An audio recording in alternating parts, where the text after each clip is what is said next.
Hello, everybody. Rinde, how are you, sir? Rochelle White, Armstrong,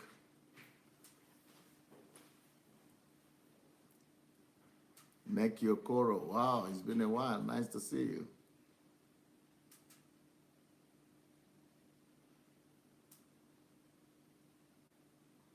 Francisca,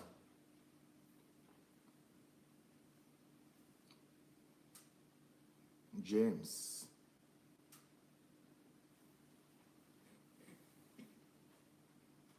Lighthouse,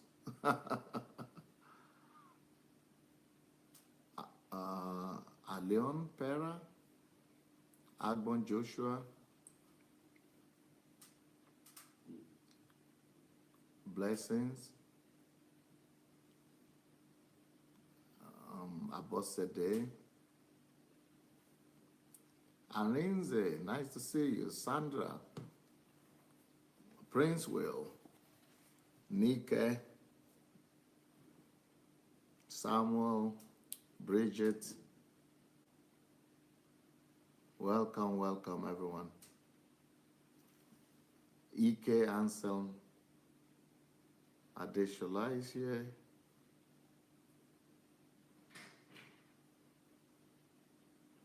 Okay. Alion said, my name is Molaja. I think that should be Omolaja, right? Moronto. Wow, what a name. Abraham. Okay, she's here. Welcome, welcome, everyone. Beatrice. Yeah, we're welcoming people on YouTube right now. Before we go welcome people from Facebook, we are not yet on Facebook yet, I say. Ray Prince, welcome, welcome, welcome. Well, today's topic is the topic I wanted to address yesterday, but couldn't address because I saw that prophecy and I wanted to talk about the prophecy. So I didn't address the topic of the one I wanted to address yesterday. Prince David, Maurice Aka, welcome everyone. Now, let's see the topic that we're going to talk about today. What's happening with Facebook? We're not yet on Facebook. Monica, Bridget McCarthy,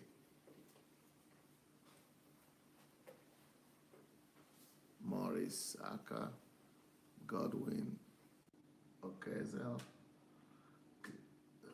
Crucifix, I think that's Bishop. Okay, the topic we are doing today is, of course, signs that your pastor is a psychopath, lack of empathy and compassion. So today is talking about lack of empathy and compassion. So lack of empathy and compassion is a sign of a psychopath. Okay, let's greet people from Facebook.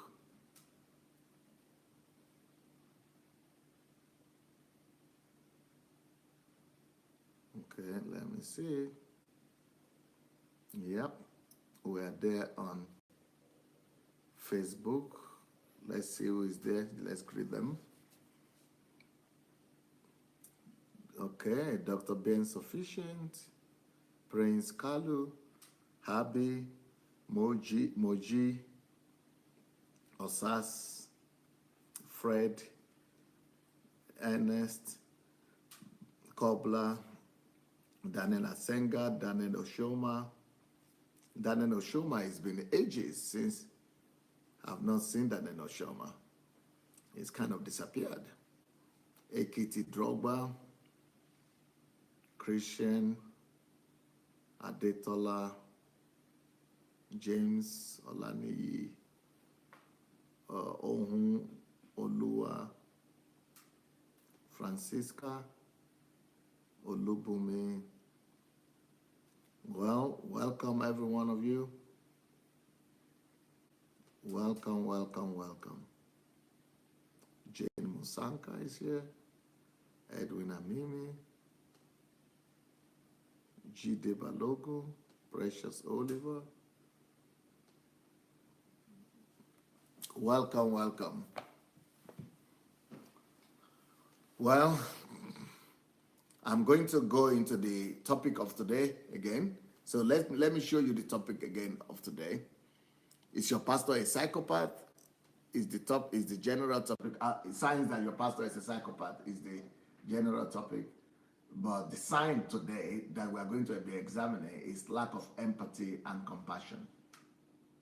Psychopaths have typical features that you could use to identify who they are. And one of those features is that they lack empathy and they lack compassion. Empathy is when you have feeling for other people in need. When you are able to, empathy is a sign. All these two things that we're talking about are signs of love, manifestations, characteristics of love, both empathy and compassion. So empathy is your ability to be able to put yourself in the place of others, especially the place of the suffering and the place of the poor. So the ability to be able to imagine yourself and put yourself in the place of those people who are less privileged than you, people who are suffering and who are in pain and who are deprived, people who are downtrodden, the ability to be able to feel their pain, the ability to be able to imagine yourself in going through the suffering that they are going through, that ability that makes you to feel what they feel is called empathy. Compassion is the inside sympathy, pity that you have that draws you to want to help, to want to, compassion comes from the way, from two words, co and passion. So that means that you want to share in the experience of that other person that is in a deprived state of mind. So what I'm saying is that when you see a psychopath, and since we are saying that signs that your pastor is a psychopath, a lot of the so-called pastors in Africa today, people that we call our pastors and GO, bishops, a lot of them, they lack these qualities. And it is impossible for you to lack these qualities if you are truly born again. There is just no way for you to be truly born again and lack compassion. Any man that is truly born again must be a man of compassion. In fact, compassion is one of the signs that you are truly born again. Empathy is another sign that you are truly born again. There is no way you will be truly born again and you will lack compassion and empathy. If those things are missing in you, either you are not saved at all, either the Spirit of God is not in you, either the love of God is not in your heart, or you have a pathology, you are a psychopath. But when you see the way pastors in Africa behave and leaders in Africa behave, you will not even see the empathy and the compassion around at all. You will not see you will just wonder, where is the compassion, where is the empathy? There is no way people will have empathy and engage in some things. There is just no way, because but when people have become psychopathic, and when people are indifferent to other person's pain, that's a problem there. So lack of empathy and compassion. Okay, let's go to the notes and see the notes first. Okay, here we go. A lack of empathy and compassion. This psychopathic symptom is when the psychopath fails to understand or identify with the pain of others. Now, I'm going to show you some videos that will prove to you, like I'm saying, I always say, when I show videos and show some pastors or individuals, I'm not necessarily talking about that particular individual. I'm not necessarily talking about that particular pastor. I am mainly using that particular pastor as an illustration of what the point that I'm making. So even if I mention the name of a pastor or a denomination, I'm not necessarily talking about that particular person. I'm just saying pastors in Africa in general and the pulpit, we have become psychopathic. We have become psychopathic because we have lost compassion and we don't even have empathy. It's like the understanding of empathy is totally missing from the Nigerian pulpit. It's like the pastors in Nigeria don't even teach empathy. Now, when I say pastors in Nigeria in general, I'm not saying everyone. I'm not saying everybody. I'm just saying in general terms, that's what we see. The pastors that we see, and there's just no way we will have empathy and compassion and have the kind of dire situation that's going on in Nigeria. Let's look at one of the poverty state in Nigeria. Let's see how the reality of poverty is in Nigeria. And let's see then how our pastors are behaving themselves and are reacting to that, despite the fact that they see this poverty every day. And for them to be behaving the way they are behaving, without empathy, without sympathy, without compassion, it definitely shows that something is wrong. Either they are not born again, they are not Christians, or they are just psychopaths. Let's have a look here.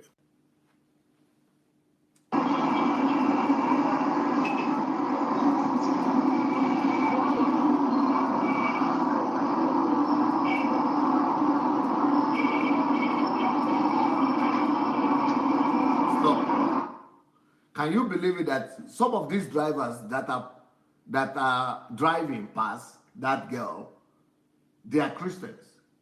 In fact, most of them, most likely they are Christians. Do you think they feel anything? Most likely they don't feel anything. This is the society we live in right now. Nigeria has become a psychopathic society. Okay, let me be playing while I talk. Just remove the volume. Nigeria has become a psychopathic society. The whole society itself is psychopathic. So these are kids. I mean, as young a baby as this, it doesn't come to anybody's mind.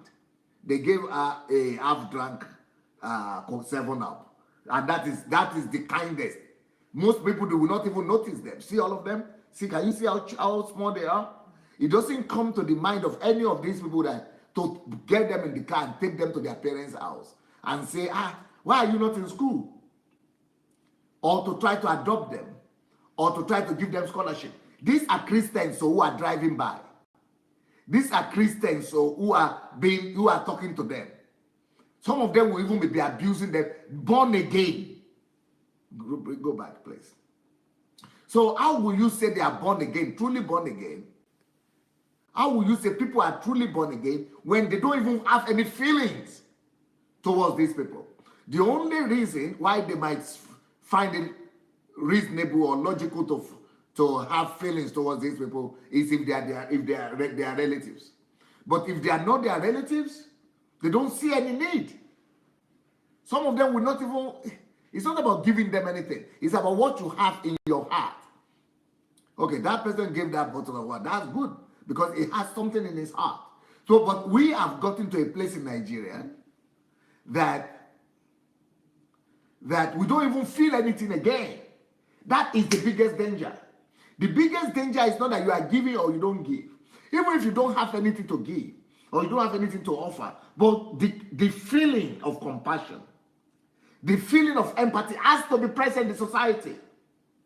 When that feeling of compassion and of empathy is no more there, when you can no longer feel anything, when you see things like this, see the big boy barefooted. Can you see the legs? You see the shoes there? Or you see the sandals there? You think anybody else is paying attention?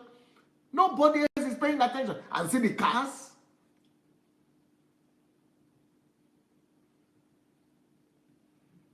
Start again. So the problem is not that I have money or I don't have money. The question is what is going on in my heart. And this is not just pastors. Because the pastors also are a product of the society that we have. And the society we have is a society that lacks empathy. It is actually a society that is full of apathy. It is apathetic society. It is a society, it is the society in general. It is because the pastors have not preached compassion. The pastors have not laid emphasis on love. Love is not the number one preaching topic of Christianity in Nigeria. Love is not the description of Christianity. Love is not the meaning of Christianity. Love has not been presented as the cornerstone of Christianity, as the interpretation and the meaning of Christianity in Nigeria. So in Nigeria, everybody just are getting used to not noticing, not seeing, and not reacting. So we have religion in Nigeria, but we don't have empathy. We have religion, we don't have compassion. We have religion, but we don't have compassion. We have religion, but we don't have what matters most. So these are keys that are supposed to be in school. But you know what my pastors are talking about? The pastors of Nigeria? Nigerian pastors are talking about having the biggest church, having the biggest crowd, having the biggest, what they call it, having the most money, being the richest. How can you be bragging about that fact that you are the richest church, you are the richest this, you are the wealthiest? When people are living like this, you don't even consider, nobody even considers it. It's like it's normal. It's like it's normal. There is no compassion. Now, somebody is saying that, but the Bible says the poor you always have with you. Yes, but I'm talking about what is happening in your heart. What about compassion? What about empathy? What about compassion? Where is that compassion? Where is the empathy? We've lost it. And an average Nigerian Christian sees these things every day and allows himself to be so overwhelmed that he doesn't even notice it again. An average Nigerian doesn't even see these things anymore because they are too overwhelming, too many problems. But the problem is the condition of our hearts. We need to reorientate our mind. See dirt? Can you see dirt? Can you see that dirt and all the horrible, you see the ground? Can you see the, nobody reacting to that in Nigeria because they have not been, Nigerian people have not been taught to notice anything else apart from themselves. So it's a society that doesn't notice anything else apart from self. The focus of a typical Nigerian is himself, his own survival of his Christians and all that. I mean, survival of his family and all that. We don't talk about ourselves. I mean, our orders. We don't talk about our neighbor, our environment. We don't. It's not our priority. Whereby the Christian faith is talking about elevating others above yourself. Okay, some Darlington is asking, how can we buy Pastor Sunday? How can I buy your books in Nigeria? Can somebody give this on YouTube? Can you give Shioma's? We are going to give a comment. You are going to see Shioma's telephone number. There is a lady they call Shioma in Lagos. She has my books. You'll give somebody will write a comment for you now. Okay, let us play. So the problem of lack of empathy is a disease. And, you know, in any country, even in Europe here, people don't even need to be Christians to be compassionate. Compassion, love, has been part and parcel of the society. These are the value system that we need to inculcate and be enshrined in the society. So we need to enshrine this value system of love, compassion, empathy. We need to, just polish the mind of our people. You see, it is just normal that nobody notices this thing anymore. It has become normal. Let's go back to the notes, please. To the title of the message and then the note. You see, signs that your pastor is a psychopath. The sign that we are examining today is lack of empathy and compassion. Now, let's see what pastors are doing in this place. Instead of teaching about compassion, paying attention to our neighbors, responding to the neighbors' needs, let's see what our pastors are talking about. I want to show you what Nigerian pastors typically are talking about and where they are bragging on. Okay, let's see the video here. Go ahead. On a typical Sunday in Nigeria, Pentecostal churches fill to capacity. Some services here accommodate up to 50,000 people. And the message on most Sundays is about wealth and prosperity. So, I see you. You see? Not about compassion. Not about empathy. Not about empathy, compassion. Not about sympathy. Not about reaching out to your neighbor. Not about embracing them. Not about touching them. Not about reaching out with the love of God. Christianity is defined by love. And if the typical message in every church is about love, compassion, reaching out, the Good Samaritan story, reaching out to touch your neighbor, exalting your neighbor above yourself. Can you imagine if all churches in Nigeria make that the typical teaching, the typical topic, the normal topic of the church from January to December? Love, love, love.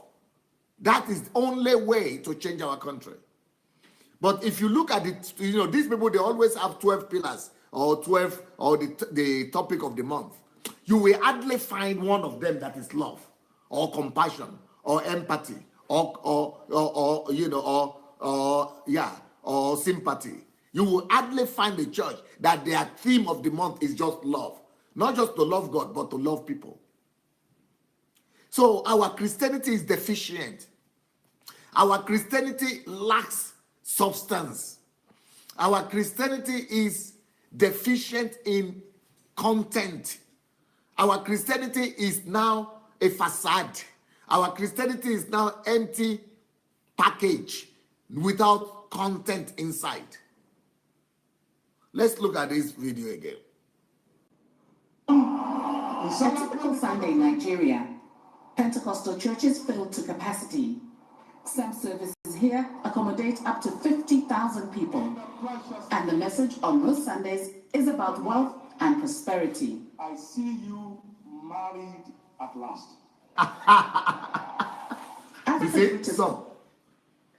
You see, it's all egocentric. I see you married at last, As if that's the biggest problem of the country. Married at last. Every teaching that our pastors are teaching is to self, egocentric, instead of neighbor-centric, instead of God-centric, instead of love-centric. It is egocentric. Go ahead. Africa's richest pastors are all Nigerian. To many here, it's difficult to convince them that these men are not running a profit. Now, I want us to go back to that video of the kids on the street. We'll come back to this one. But why this one is going on in the street of that same town, the same town, these ones are locking themselves in crowd of 50,000 and more. They are locking themselves in the church, meeting in the churches, gathering crowd, promising them miracles from morning till night. And pass on the way to that church, they pass by all these people. Not just congregation. Even pastors pass by these things. And these kids are all on the face of everybody. You think pastors are thinking about that? Or members? They don't even think there is a connection between these boys that are here and their Christianity. They don't even see the connection. They don't even see the connection between these street boys and all the dirty environment around and their Christianity. They don't see it. There is no practical Christianity. There is no expression of Christianity. They pass by these ones and they don't even see that Christianity is supposed to be manifested not in the church buildings. But Christianity is supposed to be practiced outside here. This is where Christianity belongs, not inside. But in my country, the Christian pastors, they are waiting for people. They are even calling people to come from outside, to come from the street and come into the building, because God is only in the building. But in the real sense, God is where the destitutes are. Now, let's go back to where the pastors are. So why this one is going on in the street? It's every day, every second, every minute, the street is bubbling of, desperate people. Let's see what is happening in the church. A typical Sunday in Nigeria, Pentecostal churches fill to capacity. Some services here accommodate up to 50,000 people. And the message on most Sundays is about wealth and prosperity. I see you married at last. Africa's richest pastors are all Nigerian. To many here, it's difficult to convince them that these men are not running a profit-driven organization. Winners Chapel, Bishop David Oyedepo. Stop. Now let's go back to that topic, number 1 point. Our note. See, a lack of empathy and compassion. This is a sign of a psychopath. This psychopathic symptom is when the psychopath fails to understand or identify with the pain of others. This is a proof that our whole society is psychopathic.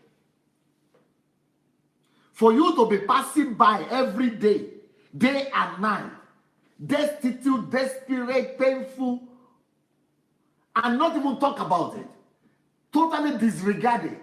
Children, 5 years, 7 years, 6 years, and not even react, not even notice their pain.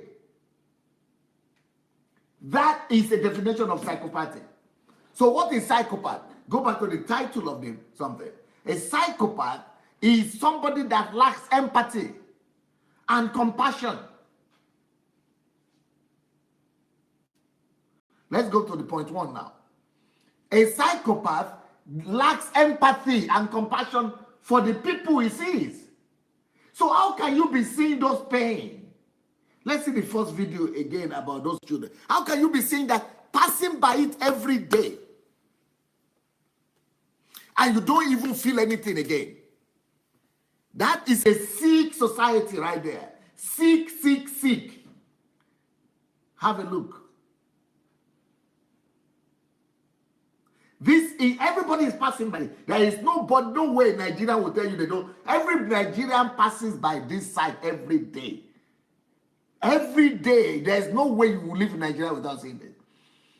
Or you say, oh, but I cannot do anything. Yes, maybe you will not do anything. But what is your heart saying? What is your heart doing? Yes, where is is your act reacting? Out of compassion, out of empathy. Where is the empathy? Are you feeling anything? That is the danger. That's what I'm talking about. That these pastors have made us to become apathetic. They have made us to become not empathetic, but apathetic. They have made us to become syncopathic. They have made us to lose feeling, compassion, love. They have the kind of Christianity that is being preached in Africa has totally wiped out love from the heart of an average Christian. An average Christian doesn't know and doesn't even see the need for it. Number 1. Doesn't even see the need for it. Is that the same one? So an average Nigerian just lives their own life. They pass by, they don't even see anything wrong. But I'm sure that some people are watching now and you are thinking, what are you going to do? It is too much. Yes, maybe it's too much. But by the time I get to Nigeria, you will see what I'm going to do. Even right now, I'm already doing something. But you might not believe it that I'm doing something because I'm writing books. You might think that is not important. What is book? What is in those books? Those books are not important. But books are going to change more people so that it is not just me alone coming to do something. Books is going to make me help me convince as many people as possible to change their mindset. Because if we don't change the mindset of the people, the value system of the people, there is nothing that will change the country. This bothers me more than building the best church or the biggest church. So people are telling me, you want to come and build church in Nigeria. I'm not bothered about church. I'm bothered about this. These are the things I'm bothered about. This concerns me more than church. This concerns me more than bragging that I'm the richest person in town, that I have the biggest church in Nigeria or the biggest crowd. This is my problem. This is my headache. And when I come to Nigeria, this is what I want to deal with. I don't want to deal with church building. I don't want to deal with competing, doing that. This is what I want. This is my problem. Our whole society must change in the way we look at these things, and we are thinking that they are normal. That's why I'm starting with books. That's why I'm starting with this daily broadcast that we are seeing. That's why I'm talking, because I must change the mindset of the people that know better. I must change them. I must affect as many people as I could affect, at least by talking, by letting people, by waking people up. So that is my first level of work before I come to Nigeria. So people are saying, what are you doing? What have you done? Show us what we have done. Yes, you might say I've not done anything, but I know I am laying the groundwork. And the groundwork that I'm laying are these books, are these videos, are people's mind that I'm changing. But when I come to Nigeria, you will see that these things will begin to change, because we will start a campaign. We will start a strategy. We will start movements and against all these kind of malices. These are malices. Well, these are the kind of videos that I need for the HMT that Galina is supposed to be talking about. So send her all these videos. These are the kind of things she's supposed to be showing for the HMT that's coming up. I think I'm just going to get some calls. Let's get some calls. Maybe some people would like to call and tell us what they think. But no, okay, let's go back to that church. So why these things are going out in the city and in the country, let's see again what is happening in churches. Go ahead, start from the beginning, please. Let's see what churches are doing. Please, go ahead. On a typical Sunday in Nigeria, Pentecostal churches fill to capacity. Some services here accommodate up to 50,000 people. And the message on most Sundays is about wealth and prosperity. Hello? Hello? Yes, please. Yes, we are hearing you. Who is calling from where? Good evening, DSA. Good evening, sir. Yeah, this is Victor calling from India. Yes, Victor.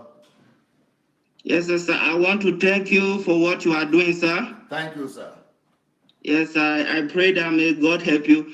And I also want to tell you, I want to apologize to you too, sir. Okay, for what?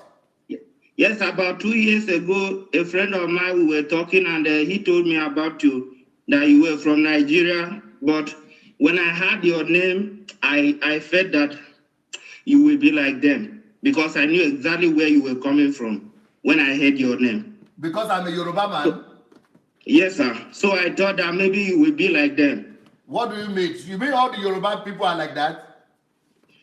No, sir, not really, but because you see, I don't know, but because I felt that because when I look at your picture, I saw most of them were like older than you, so I thought you will carry their footsteps, sir. Yeah. But that was the wrong perception I had about you. So that's why I'm apologizing publicly. Thank you, sir. Thank you, Victor. Thank you, sir. Yes, sir. So I started listening to you. So I want to also urge everyone to be sharing your videos. What made me to start listening to you on a daily basis is that I saw your clip on Facebook, and what you were talking about tithe was totally different from what I've been hearing. Yes. On how tithe is supposed to be distributed among the poor, the fatherless, and the rest. Nobody talks that. Although I am from an Orthodox background, sir, but I've never heard that before in my life. And I'm getting to 30 years. Wow. Yes, sir. Yes, I must be honest with you, sir.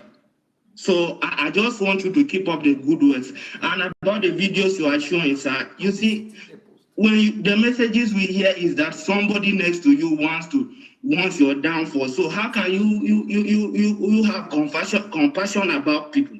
You see, they are telling you that somebody wants your downfall, and even some go to the extent that you don't have to give people your money because somebody may use it to do something against you. So it is rather the opposite of love that they are teaching. It is the opposite of compassion. Exactly, sir. Exactly, sir. So I just want to thank you so much, and I can't wait to receive you in Nigeria, sir. By the time you are there, I will be done with studies here, and we'll be back home, sir. I hope you have registered for the Nigerian project, because I have the registration. I'm registered, sir. Yeah, the registration is going on. You go to my blog, SundayAdelajablog.com, SundayAdelajablog.com/Nigeria. You put /Nigeria. SundayAdelajablog.com/Nigeria, and you go and register that you are interested. So anybody who is interested in this Nigerian movement and the project, you need to go to the blog and register. SundayAdelajablog.com/Nigeria. Okay, sir. Okay, you see, I understand you. Even the people who are criticizing me and are cursing me right now, I also understand them. They have seen so much disappointment. They have seen so much, they have seen so much disappointment, so much failure from leadership, and so much bad examples. So it's almost automatic for them to think that everybody is like that. Yes, sir. Sir, and I also want to ask a question, sir. Sir, yes. I was talking to a pastor, and the pastor was asking me about Nigeria, that how is the economy. I told him the economy was, but then he asked me about the Christian leadership. And I told him, I said the pastors are not doing, to me, the pastors are not doing anything. Then he said I should shut up, that is wrong. It is wrong for you to talk such about a pastor. But the problem is that, sir, as a young man, starting from President Obasanjo, most of these our top religious leaders had connection with one president up to Jonathan, but still a lot of things have gone wrong in the country. So I began to wonder, what did they go when they meet the president? What do they discuss with him? Yes. So but the man told me that the pastor told me that it is wrong for you to talk like that against any pastor. That it is wrong. I should go and pray that God should forgive me. Of course, I did not pray, because what I said was not wrong. Yes. Yes, sir. Thank you, sir. Thank you. Yes, sir. Thank you so much. Keep up the good works. I know it will be difficult. A lot of people will come after you. Yes, we tried their best to bring you down, but God is your strength. Thank you. Thank you, my brother. Thank you so much. Yes, sir.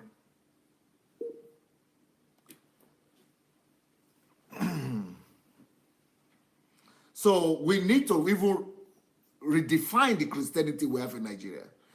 As far as I'm concerned, the Christianity we have in Nigeria and in Africa is not even defined by love. Talk less of apathy or empathy. Hello? Talk less of empathy or sympathy. Yes. Yes, who is calling, please? Good evening. Yes. Good evening, sir. This is Adelaja calling from Germany. Yes, sir. Yes, ma'am. Okay. Good evening, Pastor. Yes. This evening happens to be another wonderful evening, especially this week that we have been treating this topic. It's so sad. But today I want to let you know that this is how we all have been brought up in the Christian dom. Just think about yourself and yourself. Hello, can you want to get rich? Yes. Get to a place where I hope you are not moving about, so that the line will not be shaky. No, sir. Okay, so that I'll get to a place where so that we hear you very well. Is it better now? Yes, ma'am. Is it better now? Yes, please. Okay, sir. We have been taught to just think about yourself. The prosperity that is being preached in the church is just an individual thing. Everybody wants to get rich in the whole street, so that every other people in the street bow to you. They see you as in family. Hello. What happened again? Your voice is going off. Yeah, hello, sir. Hello, sir. Yeah, you've got to bring. Yeah. What I'm trying to say now is that something happened some time ago to me personally. I happened not to be in church. In the church I was attending before, because my 2 children were sick. Yes. And I wrote forward and said, okay, now my kids, I said I won't be able to make it to church. But the reply I got from my pastor was really shocking. He just said, belated message. This message would have been well appreciated if he had come earlier. And there was nothing like asking after the kids. I did that out of respect. I didn't do it because of the fact that I am answerable to my pastor. But, as a Yoruba girl, we are being taught to, respect in any case, even when it's actually honorable or not. Yeah. And the kids were not being asked how are they doing. It was just a very shabby answer in such a way that when you are not in church or when you are not where you're supposed to be, when you are not in any of the service, you are being taken as an enemy of the church. When you attend another church, maybe they have a program like a baby dedication or a revival, you are being seen as enemy of the church. When you now leave a church and go to another church, that is the worst part of it. Wow. That is the worst area of it. Then you are being seen like an outcast. Wherever they see you, they greet you just, and they warn other members against you that you should be careful. You should be careful of this person because the person has left the church. And, the reason why I know that, and I know very much in my heart that God actually sent you. Over 2 years ago, God spoke to me so clearly. I was asleep. It was just as if somebody tapped me, on the body and said, my daughter, you are playing church. You are playing church. This is not it is not in dream.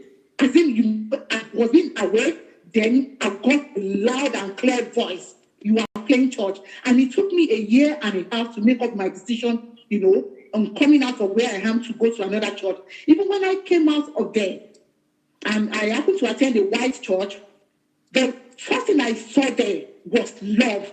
The love was everywhere visible. The small children are being brought into the church first to be welcomed first before they go to their various classes. Then I begin to wonder. They made them to feel at home. Every child are involved in one thing or the other. And I love that when we finish the church, we go together and, drink coffee, we get to know each other. And the very first thing that happened, I was told that they want to change the church of the... Hello, can you make the microphone stable while you are talking and not too close to your mouth so that it was okay before, but... Okay, sir. Okay, is it better now? Yes. Okay, so the money was being gathered to replace the chairs in the church. And the following week, the pastor came. He said he saw in internet a church that was standing in the water that wasn't having chairs. That they were standing during the rain or during, a season inside the water, and they were having their worship. Yes. That we are not going to change our chairs again. We are going to donate that money. We are going to look in internet and donate the money of changing our chairs, to that church. Then I asked myself, what? Such a thing happened? This is not an individual decision, a church making a decision of not changing the chairs and this is a church where they don't even ask for tithes, which I'm not against paying tithes. They will just tell you there's a box now if you want to support what are there. And on another occasion, they brought a woman from Kenya. This happens to be a Russian woman that has been living in Kenya for 37 years. And this woman has been living in Kenya, taking care of people, handicaps, and all that. And the woman came to the church, showed us a video of, the work they are doing and all that. And all they are just asking for, in your area, when you see something being useful, we gather it and, we pay for something like a container to ship it to African country where people need those things most. Then I asked myself, I said, this is Christianity. This is what we live for. This is what we are supposed to be doing. When you get prosper in the church, they even make it in such a way that, castigate people against each other. There's so much spirit of jealousy. There's so much spirit of, I can't describe it, dare say. I can't even describe it. And now, you've not seen anything. In Nigeria, there are a lot of women that have died in cause of childbirth or because church will not support them to pay their bills. Wow. There are millions of women. There are a lot of people that die of cholera. This little thing, even when they hear about it, the church Christian as if they are not even hearing about it. And it is only when it comes to the burial that they now gather and begin to sympathize with the people. Wow. There are a lot. It's until you get to Nigeria, you are going to see. We have not seen the reality. We are just watching on videos now. And this is why I said today, if anybody is doubting you, let the person, if you have the spirit of God, go on your ear and ask, where is DSA? Where is this man? somebody sent him or not. Then let that be an answer. If they say they can see, why are they not asking God to show them what God is showing you? JC, I'm so sorry. It's so pathetic. They didn't teach us to, love is even missing in the Christendom. They're not even hearing about it. Even when they say it is just the love towards them, not towards one another. Some people are asking your name. Your name is Adetola Agbonifo, right?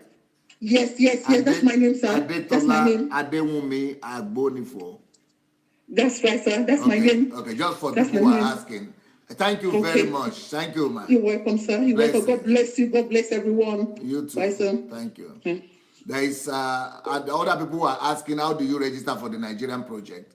It is Sunday Adelaja, one word, Sunday Adelaja blog.com/Nigeria. That is also how you can get the books. You can also get the book sundayadelajablog.com/books. Or if you want to visit us in Ukraine, sundayadelajablog.com/visit. Okay, let's see some of the points again. Let's go back to the point. Oh, we have a caller. Okay, we have a caller. Just a minute. Hello? Hello? Hello. Yeah. Good evening, DSA.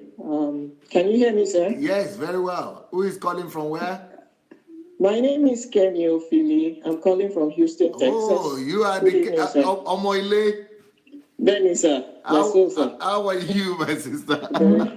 Very well, thank you. Very glad to hear your contribution today. Yes, sir. Just a few comments from me. Yes. Again, I want to thank you for what you're doing. It's opening my eyes. Every day now, I listen to a lot of your broadcasts, and it's been changing. Do you also listen to the recorded ones on YouTube? Oh yes, I do. Not all of them, but when I can, yes, I do. But I especially like the live ones because it's more interactive. Yes, sir. God bless you, sir, and God will keep increasing you. I just wanted to add a few things to what that caller said. But before she says that, I think for a lot of us, we should also look inwards to ourselves. Because I did pass a comment in the chat box, and I said, even those of us who are not pastors, who are Christians, how do we treat the house helps that stay with us? How do we treat, relatives that come to live with us? Don't we treat them like second-class or third-class citizens? We don't take care of them like our own children. Some of them don't even go to school. Some of them, we use them like they are slaves. Wow. And if we do that to people who live under our roof, how much more those that are outside, those videos that you're showing of kids that are begging, that are supposed to be in school. In fact, in the United States, school is mandatory up to 18 years old. If a child is on the street, the parents will be arrested for not sending them to school. I have a friend who passed about 2 months ago. The daughter took 2 weeks to come and bury her own father as the only child. They were already sending letters to her home saying, why is she absent? Hello. So that it's not like she skipped school. So I want us to change one person at a time. Let's look inwards at ourselves. Do we treat them like they are crap? I remember when I was back home before I left the country, I remember that I stopped taking house helps from the source my mother was giving me from. Why? Because I got to find out that they could tell me that the child's salary was about $10,000 or $15,000. Sorry, 15,000 naira. And then they will not pass that money to that child. They will probably pass just half of what I'm paying to the child. Sometimes the child does not even get anything. At the end of the year, they'll say, tough luck. Haven't you been living with a rich person? So why do you want salary? So I told my mother, I said, I cannot be part of that system. If the child will not get what you tell me the child should be getting, I'm sorry, I cannot pay, to have somebody else living fat on small children that should be at school. So I stopped taking housemates. And she was like, okay, what's your own? I said, no, Mom, it is not right. So it changed little by little for us with people that are close to us. And of course, by the time you take this transformation down to Nigeria, that we should begin change the way we think and the way we see people, and to be more empathic, it will go a long way, sir. You see? And another thing I'll say, sir, go ahead. Want to say something? Yeah, I wanted to say that the campaign, that the need for all of us to be talking out against these things and about these things is even more important than just helping one individual, but the awareness, so that people will know this is even wrong.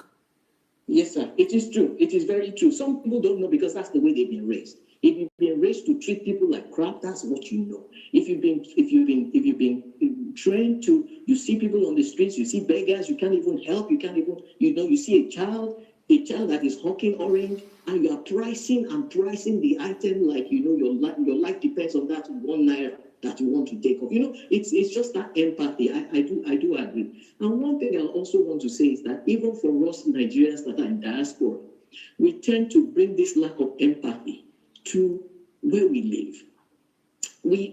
So we just got flooded in Houston. My home got flooded. I've not been living in my house since August 28th when we evacuated. I've been living with a friend. Now, every time when we were allowed back into our homes to go and see what it looked like after they flooded us from the reservoir, because they opened the reservoir to save Houston, so some houses were deliberately flooded, and mine was one of those. When we got out and people began to help other people, do you know that our own people, Nigerians, Africans, you could barely see, you can count the number of people that went to volunteer to do anything.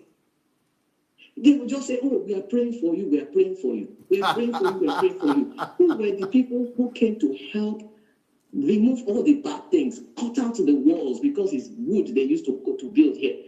Who were the people that we did not know?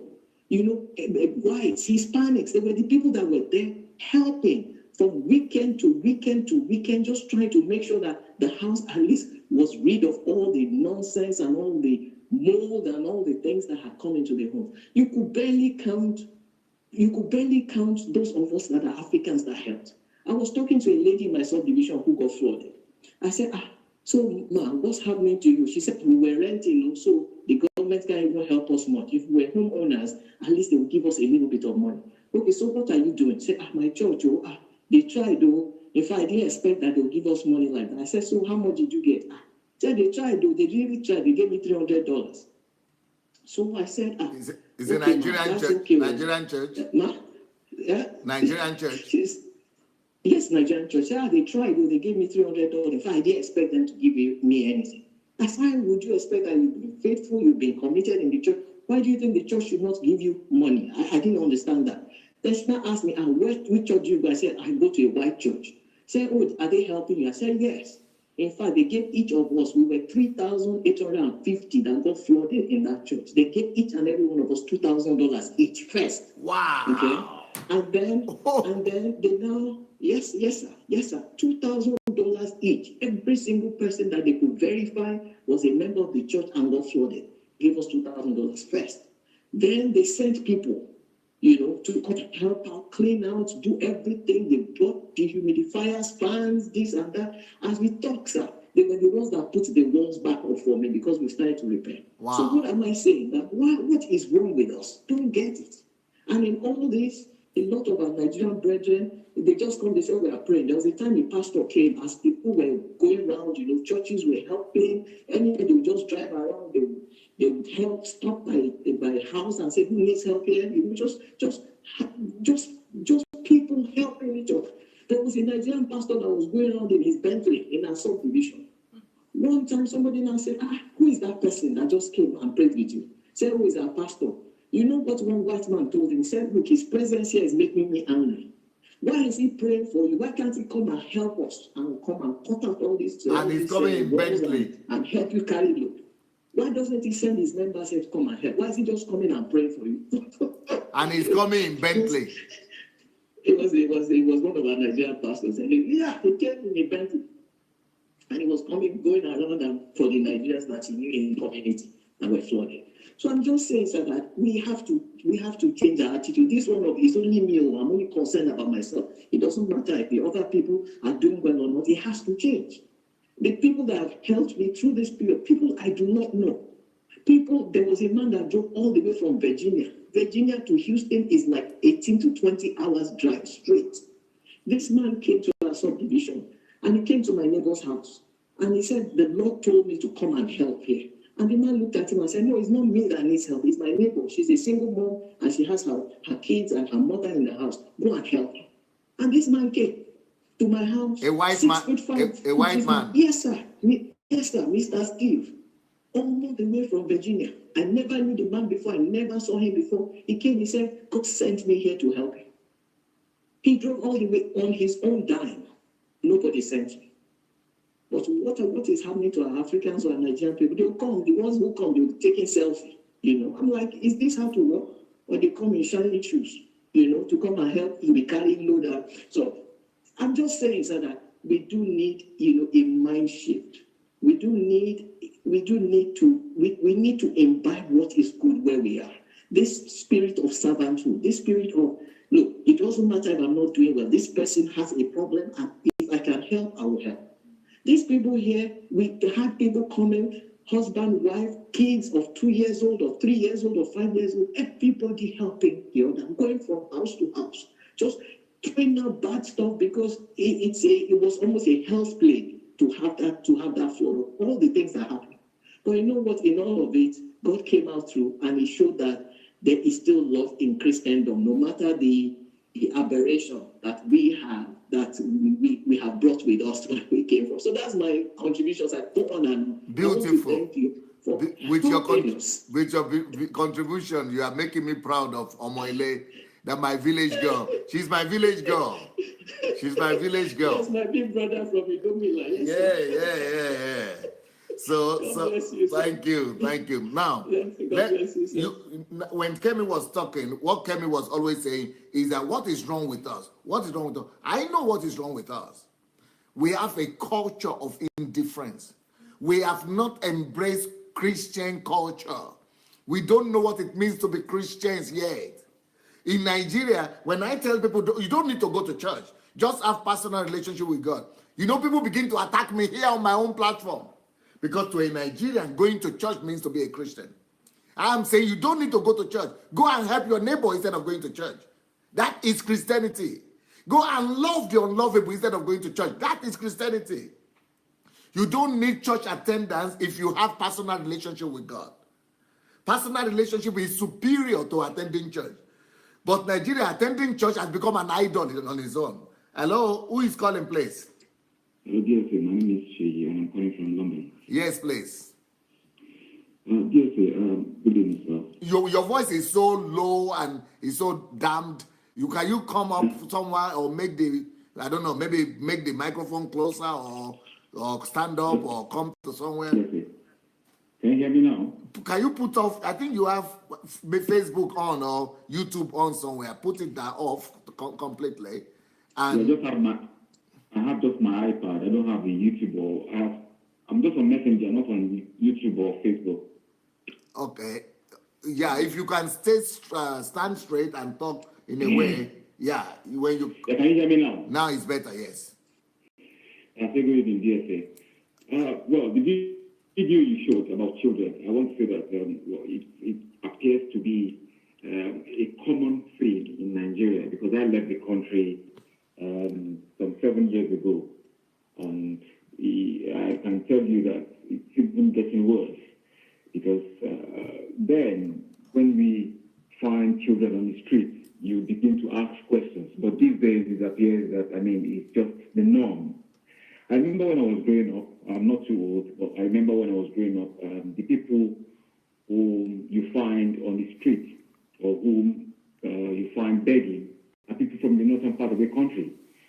And you hear them singing, Ashiri Yabo, Nambiala, Ashiri Yabo, those, because, they left their own part of the country, the north, to come to the southwest, because they know that we are very compassionate. We give. We can't see them go hungry. But these days, our own people have made us beggars in the land of plenty. I want to say that the last time I called, I said I wasn't going to any church anymore, and I've decided that God lives in my house, God lives in my room, God lives in my heart, and therefore, if I have any problem, I'll just call on Him. And so someone who was watching, made a very silly comment, and I went ahead and said, look, he has to respect my choice in that order, because I believe that, look, God is supreme, and whatever anyone says, He is the one that answers to the affairs of men. I want to cite an experience of my elder brother. He finished from school. He read accountancy. He searched for work. He couldn't get one. Because he was going to Winners Chapel, the junior brother of Oyedepo himself, who happens to be a pastor, to establish a pharmacy. And so because he was a member, because my elder brother was a member, so he decided to employ him as the accountant. And my brother started, and then things were going on smoothly. But my elder brother discovered that there was the Canaan land itself was trying to establish a community bank. So my elder brother applied, and when he applied, the Oyedepo's junior brother, who happened to own the pharmacy, was expecting that my brother should tell him that he was applying for a job. My brother, with that, when my brother was called for an interview, my brother went, he did well. They told him that they were going to call him for the second interview and all that. And after the second and the third interview, when he was supposed to receive the appointment letter, did you know that Oyedepo's brother called my elder brother and told him, look, you think you can just leave me like that? You think I won't know what's happening? And my brother said, what? And he told him, look, now you have applied to Canaan land to get a job. You don't know that everything works together? And my elder brother said, well, I was going to tell you when everything clicks and all that. And he said, you won't get that job. Do you know that apart from losing the job in the pharmacy, my elder brother lost that appointment in the church, in the bank. And I just sat one day and I told my elder brother, I said, look, and you still go to a church where, because someone felt that you were not going to serve his own interest, therefore it was going to stop the progress. And it just makes me feel that, look, these people are just there to enslave members, to get everything that they can from members, and to keep them blind. You will discover that majority of those who call to encourage you, whatever endeavor you want to embark on, are people who have seen the other side of life. Those in Nigeria, I can tell you, most of them are still blinded by miracles, are still blinded by things that, they can't even explain. And the way things have gone bad in that country, I keep telling God also that, look, as you're going to use Pastor Adelaja, I want you to use me. I want you to use me to impact life there. Have you registered for the Nigerian project? I haven't registered. But you know how to register, right? Yes, I'll go and search for it and register. It's going to be you just need to go to sundayadelajablog.com/Nigeria. And I keep telling people, I said, look, those of us abroad here, there are little things that we can do. Even your Facebook friends, there are some of them who are looking for work. There are some who have finished learning one form of trade or the other and can't buy the equipment. These are things that we can get that even Thank you so much. And send it to them. Thank you, sir. Encourage them. Thank you so much. Encourage them. So in so many... Yeah. Okay, let's go back to the topic again. Yeah. So the topic is signs that your pastor is a psychopath, lack of empathy and compassion. So let's go back to that Nigerian, what is happening in the Nigerian church. So where is empathy here? You tell me. In church, yeah, go ahead. Okay. Hello? Hello. Yes. Good evening. Good Doctor. evening. Good evening. Who is calling? My name is Jofies, calling from Germany. From Germany, yes. Doctor, God bless you. I just saw the video and then the topic. Yes. My contribution is that, the greatest institution that has failed Africa is the church. Because already all institutions in Africa doesn't work. Yeah. All the institutions, that is why when Obama visited Africa, he said we should build a strong institution. So we don't have a strong institution in Africa. All the children that we see on the street begging, if we have a strong institution, they have to look into it. Yeah. They have to look into it. Our security institutions are failures.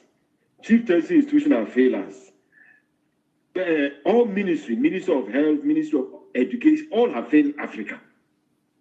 And then the greater institution that have to stand to fight, and the institution will stand, is the church, and that has also failed us. Yeah.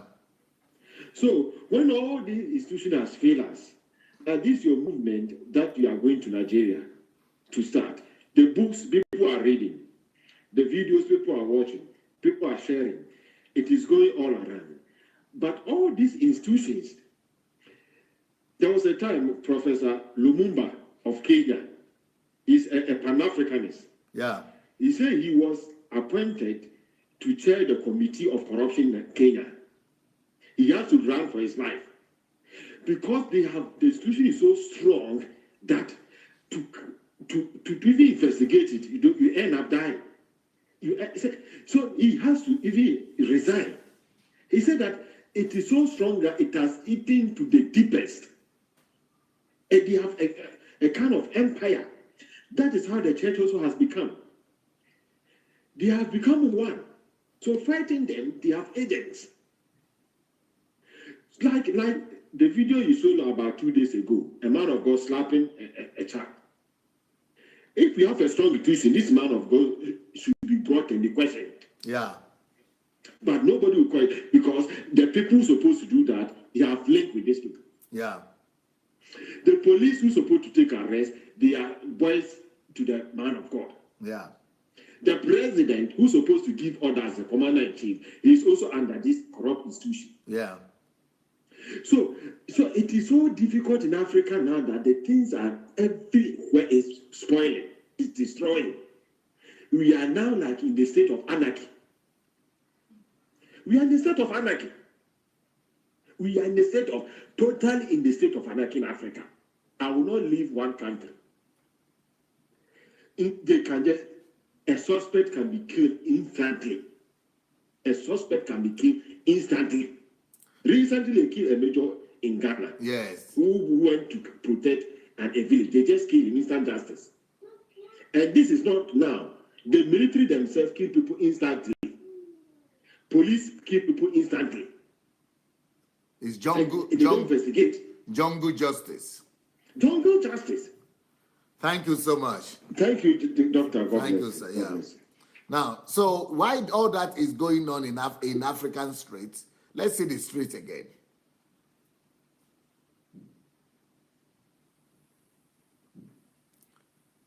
So this is what is happening.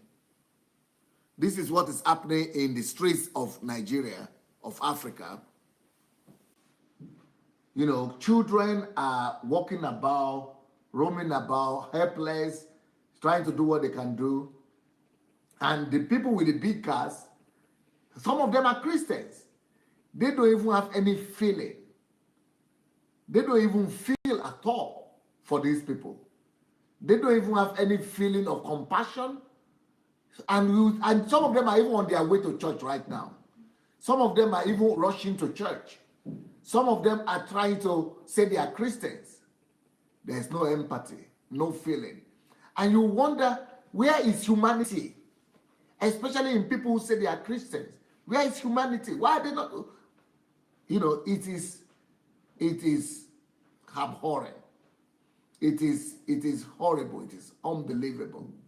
But this is the reality that every Nigerian Christian is living in.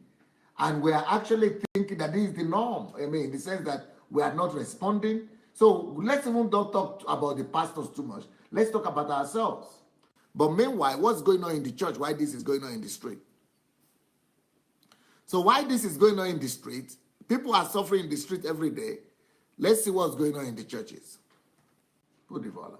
On a typical Sunday in Nigeria, Pentecostal churches filled to capacity. Some services here accommodate up to 50,000 people. And the message on most Sundays is about wealth and prosperity. Stop. So what is the message on Sunday supposed to be about if it's not about wealth and prosperity? Love. About God, the knowledge of God. And who is God? God is love. And so if we have just diverted the purpose of the church, we have polluted the church, we have, what do you call it, corrupted the church. The church in Nigeria is corrupt in the sense that we have changed the content and meaning of church. The church is supposed to be known as a charity organization, as a place of love, as a place of hope, as a place of compassion, as a place of empathy, as a place of sympathy. This is what is supposed to define the church. But what is defining the church now is how big car you drive and all that. Go ahead.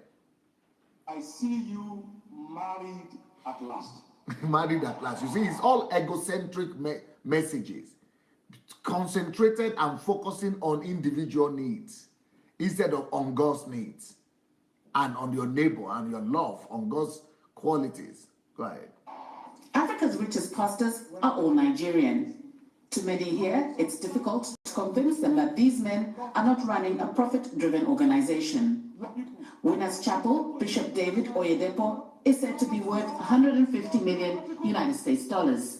He owns private jets and houses in London and the United States. Matthew Ashimolowo, 10 million. Chris Oyakilome of Christ Embassy, his estimated wealth is 50 million United States dollars. TB Joshua is worth 15 million. And Chris Okoti is said to be worth 10 million United States dollars. There's still a lot going on in that churches that are extra biblical devices employed and deployed by men to attract crowd to themselves. Of course, Satan can pastor a church because he can transform himself, according to the Bible, into an angel of light. Maybe they need prison. Maybe they need to be locked up for them to know it. But God has a way of throwing a Jonah into the sea. Some analysts say Nigerians are not happy about the state of their country and therefore turn to God for... So that is the whole problem. We think we are practicing Christianity. And when I talk about this to Nigerian people, you know what they tell me? How should you say, why should you say you know better than everybody? Do you want to tell me you know better than Adeboye? Do you want to tell me you know better than Kumuyi? Do you want to tell me you know better than everybody? How can you be the only one? Do you know better than Oyedepo? Do you know better than everybody? So you are the only one. No, this is not about me at all. It is you who don't know better. Go to any country. Leave your little village called Nigeria. Leave your prison. And go to public, go to the city, go to the world. And see the world for yourself.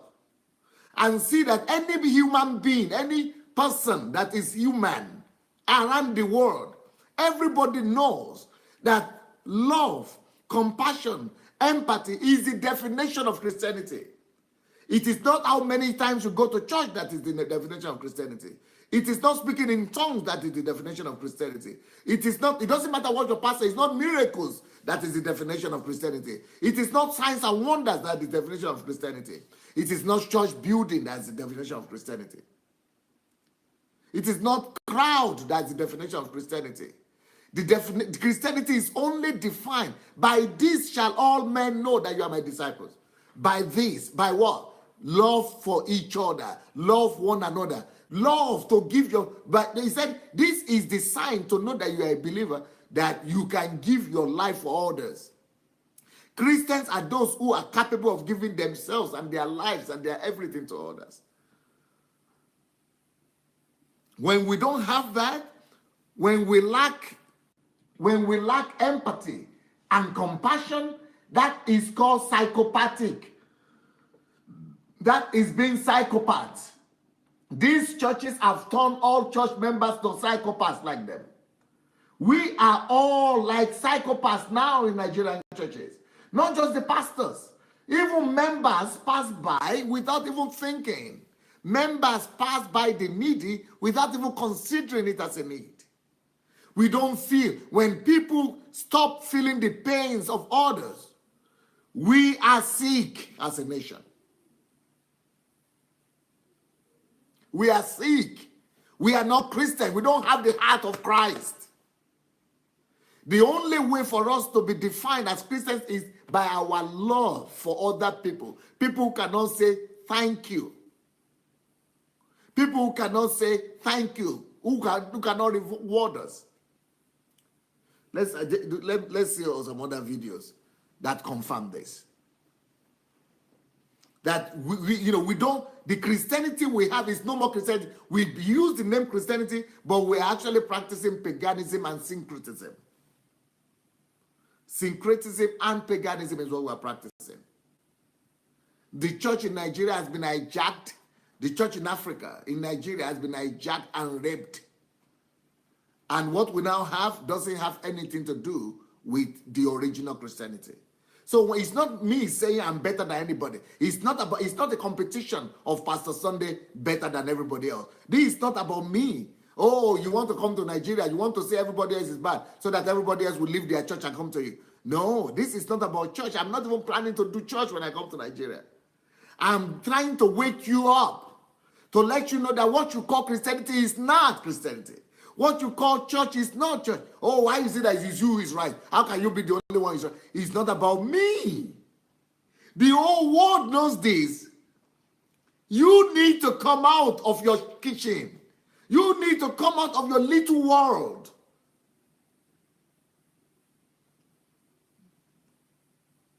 Apart from this, is there anyone? Maybe this will go on later.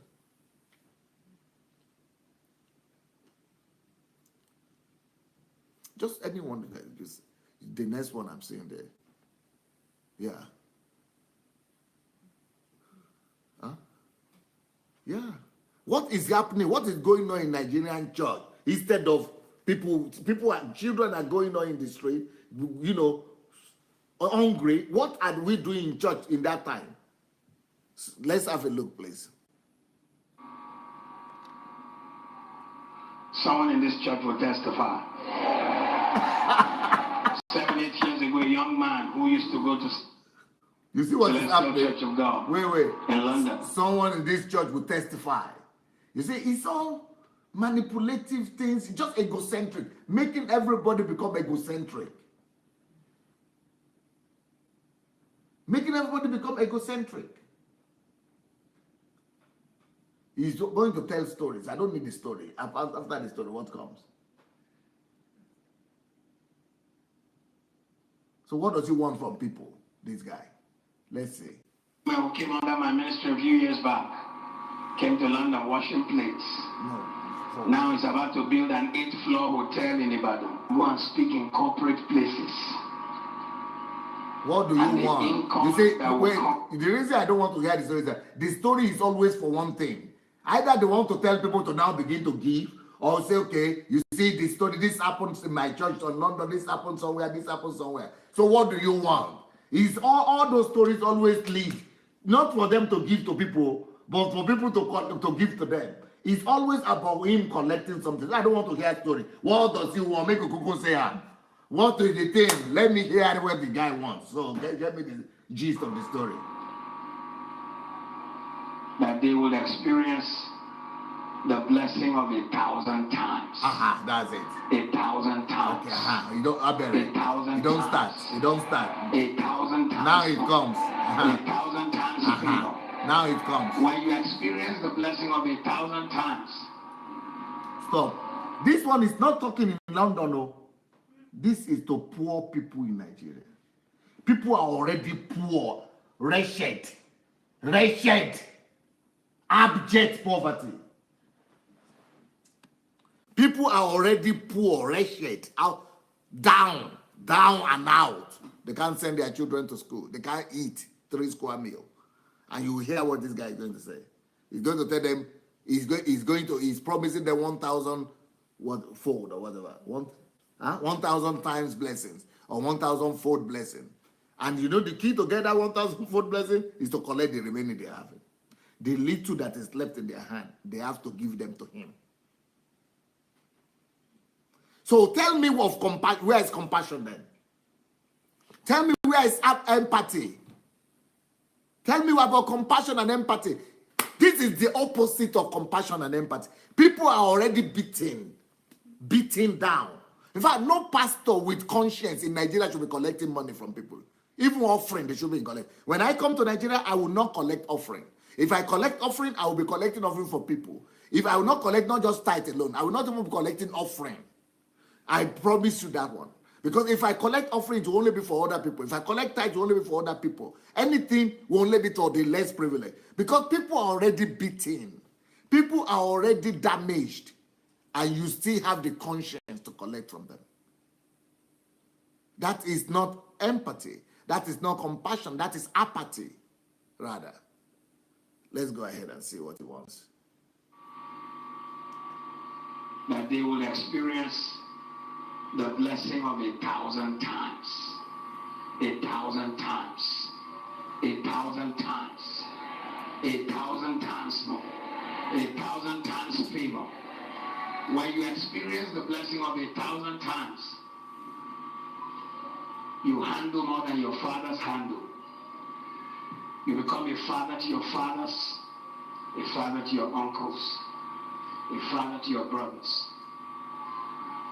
This afternoon, how many would really want to operate the blessing of 1,000 times more than their fathers? Let me see one. Okay, look, will you give me guarantee? Will this guy give me guarantee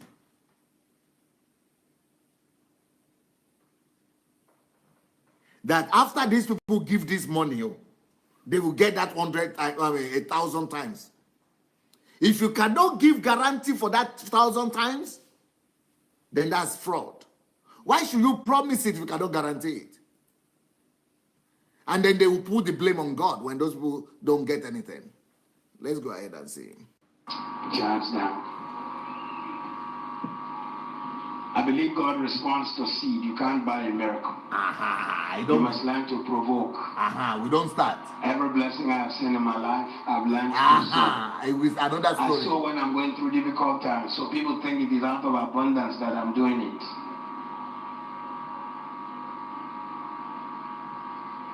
Four or 5 years ago, the Lord told me to give my nice navigator to a prophet.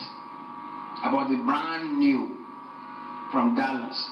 Used it 2 years in England, 2 or 3 years in Nigeria. 5 years. In Nigeria, it was just packed. Only when I come, drive a few days, go. It had not done 25,000-30,000. And on the day I was going to give the prophet, I was delaying. Things began to happen to the vehicle. Quickly, I just took care of the vehicle, drove it to the prophet, handed the key over to him. I had no other car. I had asked the taxi to follow me. So as I handed the key, the car hire took me away from there. I drove away from it.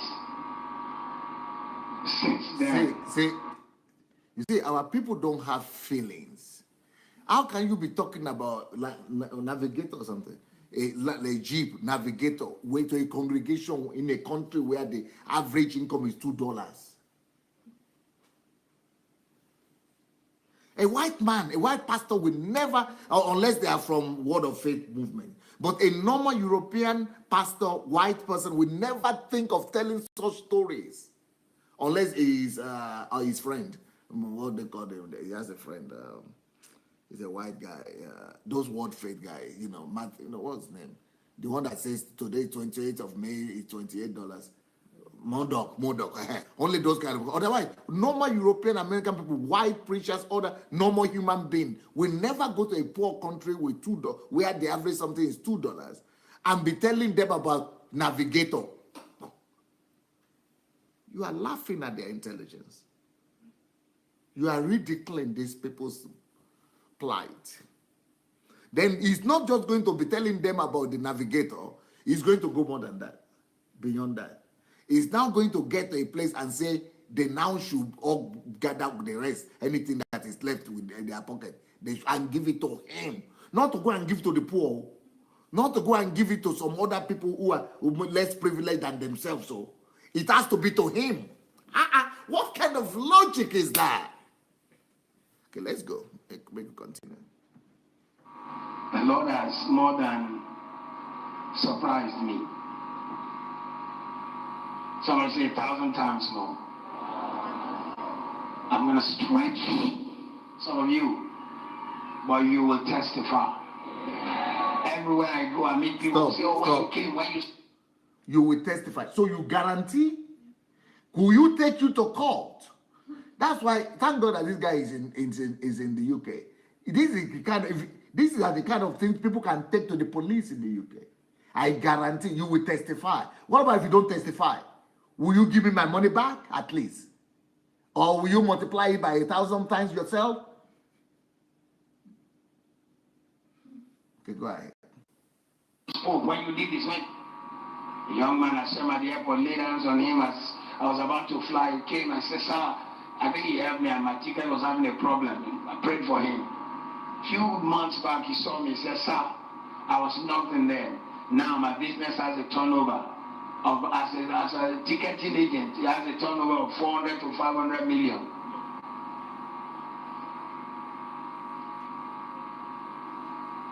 I'm going to ask you to sow a seed of 100,000 naira. Oh!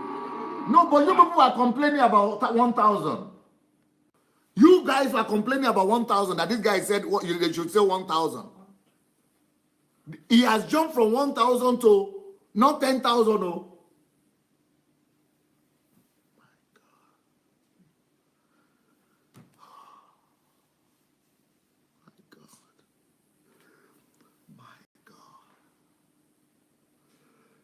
My Jesus.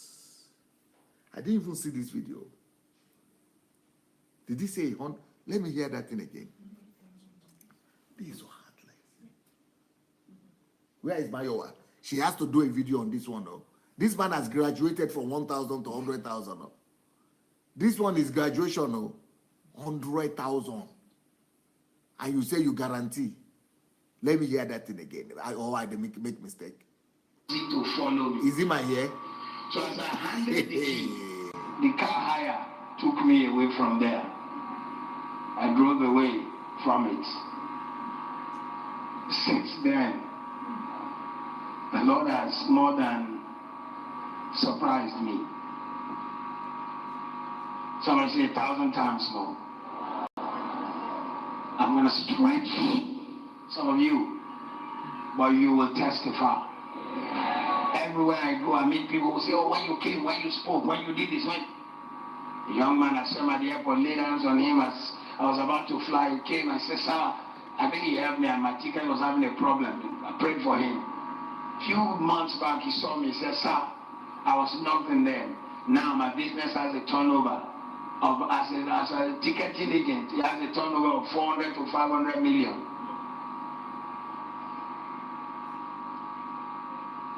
So, for example, I would say, if the guy has a turnover of 400 or 500 million as a ticketing agent, go and ask him now for the 100,000. Why are you coming to the church to ask the ones who have not made it for that 100,000? Go ask it from the one who has made it. Why are you telling me stories? Let that one give you the money you need now. Why come to the ones who don't even have anything to eat? Okay, go ahead. I'm going to ask you to sow a seed of 100,000 naira. 100,000 naira. 1,000 times more than your fathers. Please stand up and come to the front, those who are going to do it. 100,000. For somebody, it looks like a lot of money, but somebody says everything you have, your life is about. So he's telling them, so some of you, it might be everything you have. So they should give everything they have? They should give everything they have? their life saving. For some of you to be your life saving, you have to give everything you have, all your life saving, just because you came to town. So what will the person then do after that? After the person gives the whole life story, life saving, what will he do after that? Go begging. Go begging. Okay, let's hear again. Let's hear that part again.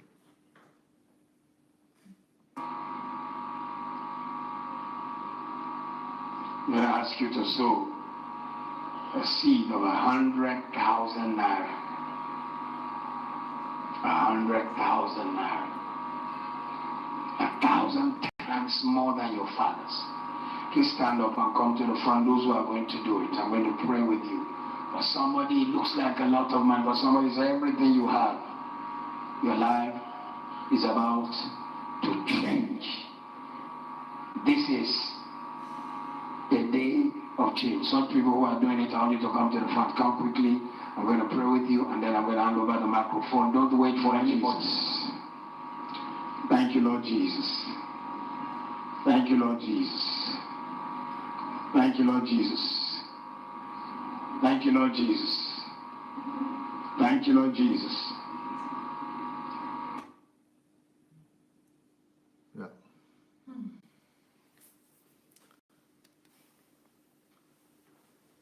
Somebody is saying they believe in widow's mite. That is widow's mite. Widow's mite is not a specific amount of every.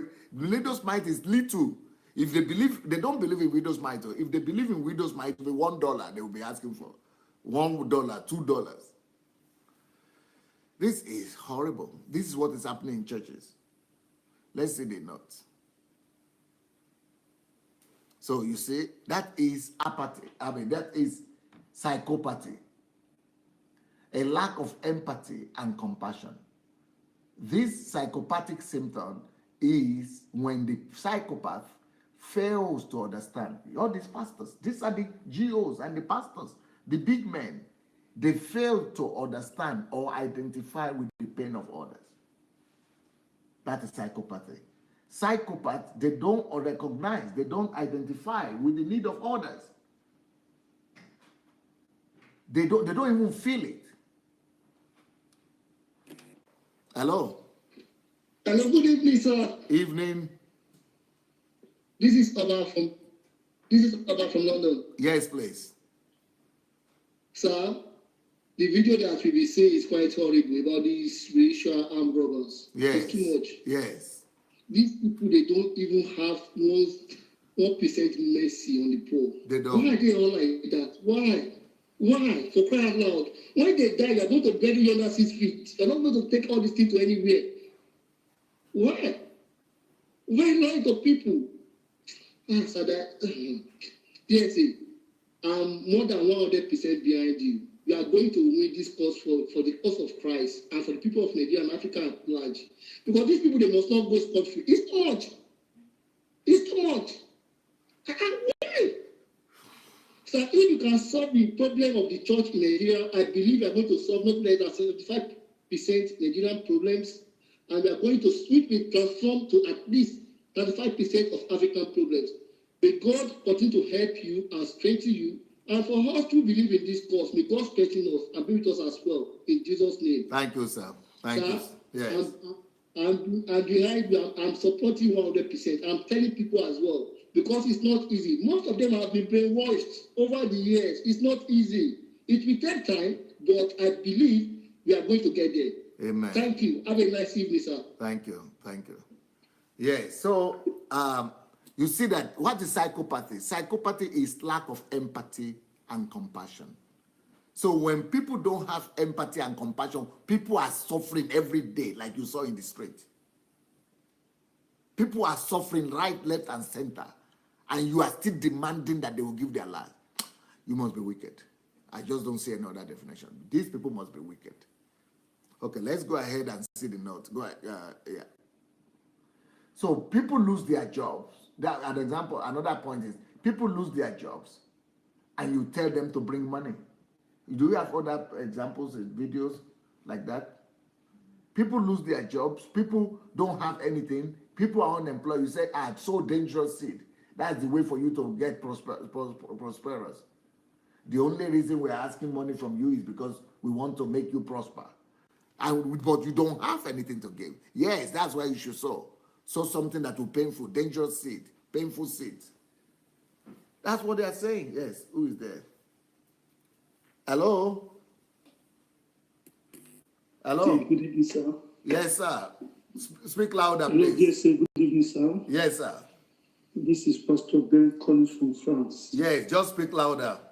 Yes. You see, the videos you are showing right now, to be very frank with you, they are not only pathetic, but they are very, very annoying. Because, like the word of God says in the book of 1 Timothy 6, verse 10, for the love of money is the root of all evil. Yes. You see, the reason why I'm sorry to say, I'm also a pastor, I'm a Christian, but I have to say this. You know, a lot of people who follow me, they follow you on your Facebook Live, and people ask me questions about my message, my calls, and my contributions. And I keep telling them that for me, what is good and what is bad. Yeah. Somebody have to speak up, and this man is speaking up, and I have to support him. He's speaking up my mind. This is what I've always loved to do, and he's speaking up, and I'm following him, and I'm directing most of you to follow this man, because this is the truth. The reason why we have a lot of criminal vices in Nigeria today, in Africa, is because of this issue. Everybody want to belong. Everybody want to show off. Like he's calling 100,000, maybe in a church of people who have not eaten since morning. You're calling 1,000. Next tomorrow, somebody want to do whatever it takes to come out and give 100,000. Yeah. I believe in seed sowing. I'm a seed sower myself. I sow seed, but not like this. Not like this. Like there was one time we had a man who worked in Sheraton Hotel who stole money from, he was a manager in Sheraton Hotel. He stole money from his hotel and gave to Christ Embassy. He stole money from the hotel and bought a generating set for Christ Embassy. Can you imagine that? Now, was he a Christian doing that? You stole from your organization and used the money to buy a generating set or a plant for your church. Is that one Christ-like? No. Even criminals today in Nigeria goes to church to give. Criminals go to church to give. You know, people stay on the streets. A woman was telling me day before yesterday of a man of God here in France who was encouraged, who didn't even care how people get money to give to the church. She was telling the man, most of these people are asking to give money. They walk on the streets. So she was trying to ask me, what do I want to do about that? And that has really given me a lot of thoughts. So what you are doing right now, as far as I'm concerned, this is God. God needs to deliver the people, the church people in Nigeria, because a lot of them are under pressure. A woman told me she went to the market with the money that her husband gave to her to prepare food for the family. And she got to church, and the pastor was, the pastor was telling them, oh man, most of these stories are being fabricated. I'm a pastor also. I'm a pastor. I know these streets. A lot of these stories are being fabricated to make people to brainwash people to give money. A lot of all this. Thank you, I believe in sown and reaping, but a lot of these stories are being fabricated. This woman used the money her husband gave to her to prepare food for the children. The pastor doesn't care about it, whether they eat or not, and he gave all the money to the church. And when she got home, the husband had to drive her from the house. So, dear say, God is with you, and there are a lot of people that I know that are supporting what you are doing right now. The Nigerian church need to be delivered. God bless you, sir. Thank you so much. I want us to, so why people are hungry, why all kind of, hunger and poverty in the streets. See what pastors are talking about. Let's see another one. Almost painful.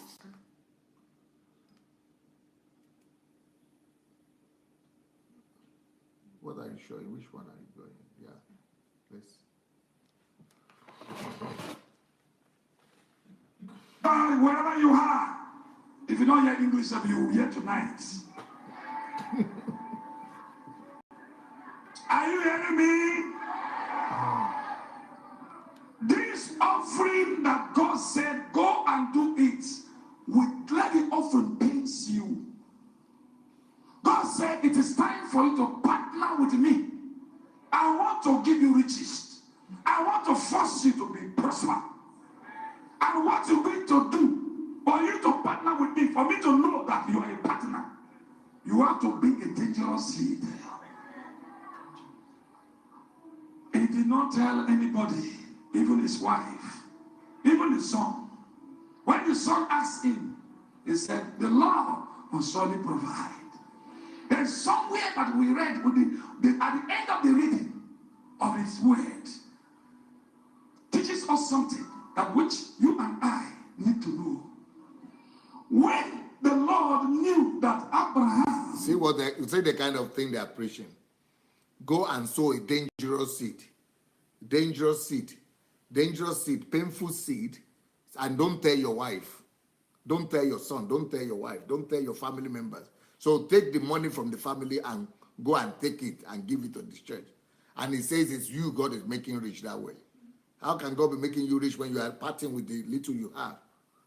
You are collecting the last people have and saying, promising them riches. That's why the whole country is poor now.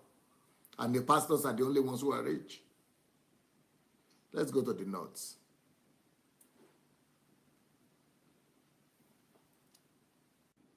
So people who have lost their jobs, people don't have money, and you see that you still keep on telling them to bring money. Let's go. People are sick, you keep them sitting, waiting for hours and days. Can we have videos of people just crowd in churches, waiting for days? What is that? That is lack of empathy. That is lack of sympathy. That's lack of love, lack of compassion. People are sick, and you keep them waiting there. People are suffering. You humiliate them, keep them down. Hello? Yeah, God bless you, sir. Yes, sir. That's Apostle Paul. God bless you. Can you hear me? Yes, very well. Okay, fine. Sir, when the foundation is faulty, the Bible says, what will the righteous do when the foundation is faulty? Now, these mega churches that we have today, the younger ones who are coming up are trying to emulate them. Everyone wants to have a private jet. The young ministers will tell you, God called me, God called me. God didn't call them. They called God themselves. They want to help God. And it's impossible to help God. 1 John 4:7-8 said, Beloved, let us love one another. For love is of God. And anyone that loveth is born of God and knoweth God. He that loveth not knoweth not. For God is love. What is empathy? As you have rightly spoken to us about compassion, trying to put yourself in other people's shoes, to feel what they feel. The Bible says Jesus healed people out of compassion. Sometimes he went and cried because God lives in these people. God doesn't live in buildings. We're not the light of the church. We're the light of the world. The light we are supposed to take it to not inside the church, but outside.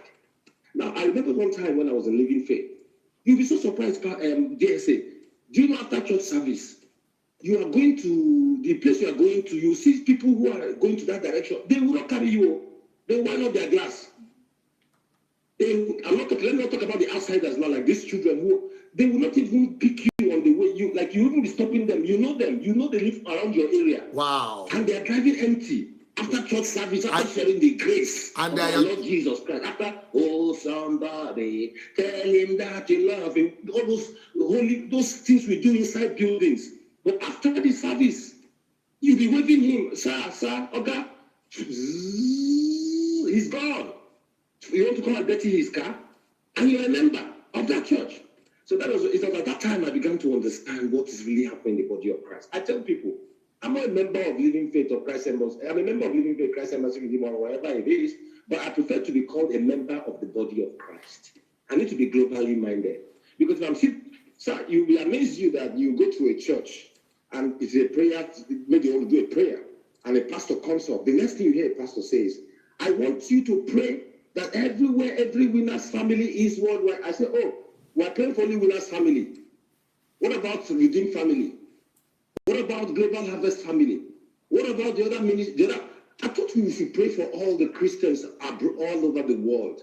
Oh, we should only pray for winners. If you go to Koza, I say the Koza's family everywhere will enjoy favor this season. You go to Redeemer, say all Redeemer's family. I began to see a cartel, a cult. I began to see the same thing that happened from the Roman Papists, the Roman. So there are lots to be done. This and one I is know this God one has sent you on this mission or sent us on this mission will make us accomplish. I remember one time, 2 days to Christmas, a friend of ours sent us some money from England. Sir, we would have taken the money to go buy clothes and all that, but we took that money and traveled to a village. I lived in the north at that time, but we traveled to a village in Ondo State, community that we don't know them. We don't even know anybody there, but we went to see the king. From the king, we reached out everybody there with love and joy. And I won't lie to you, sir, after that time, God began to open my eyes to deep revelation, deep insight. I tell people, when God talks about opening the heavens and pour so much blessings, it's not money he's going to pour. There's no money in heaven. But rather, God will open your eyes to insight into deep, deep things of him. You know, that makes me like, how did you learn these things? How did you know this? You're like, the heavens are open over me with divine ideas, with business ideas. That is the open heaven we're talking about. Not money, 100,000. And that's why most people get scared when they go to church, because they know when it's time for seed, when it's time for that seed, everybody's worried, sir. Sir, it's been long you went to Nigeria. Yes, it's been long I went to over 6 or 7 years, but I was there for a while before I came out of there. It's really hell, sir. It's really hell. God bless you, and God is going to help us. Thank you, sir. Thank you, sir. Now, let's see the note again. Let's go back to the note. So, you see, people are sick, people are dejected, people are poor, people are pathetic, but you keep them sitting down waiting for hours and days even. I heard that to meet Nigerian pastors now, you need to wait for days. That some people will give you appointments. Come and see them, and you will sit down there for days waiting for them. They don't have compassion. So where is compassion? Where is empathy? See what is happening. Let it play. Let it just play. Yeah. See, people just sit down in churches 6 hours, 4 hours, 7 hours, 10 hours, 2 days, 3 days, 5 days, hoping for miracles. You see, people are destitute. They just pulled. They will say they are pulling crowd.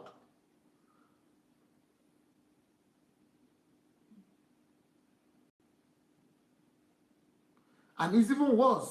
You see some other pictures of people falling, people are already sick and you are pulling them down. Show me another picture where people are, making people to fall down and be irritated. People come sick. If you are sick, you are supposed to be protected. If you are sick, you are supposed to be guarded. If you are sick, you are not supposed to be roughened.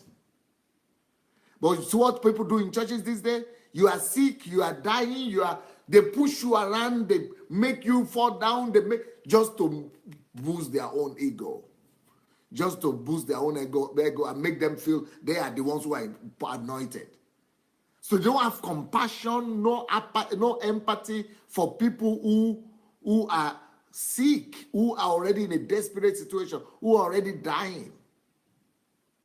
So what is that? Is that church? No, that is psychopathy. That is psychopathy. So that's why I said, is your church a psychopath? Is your pastor a psychopath?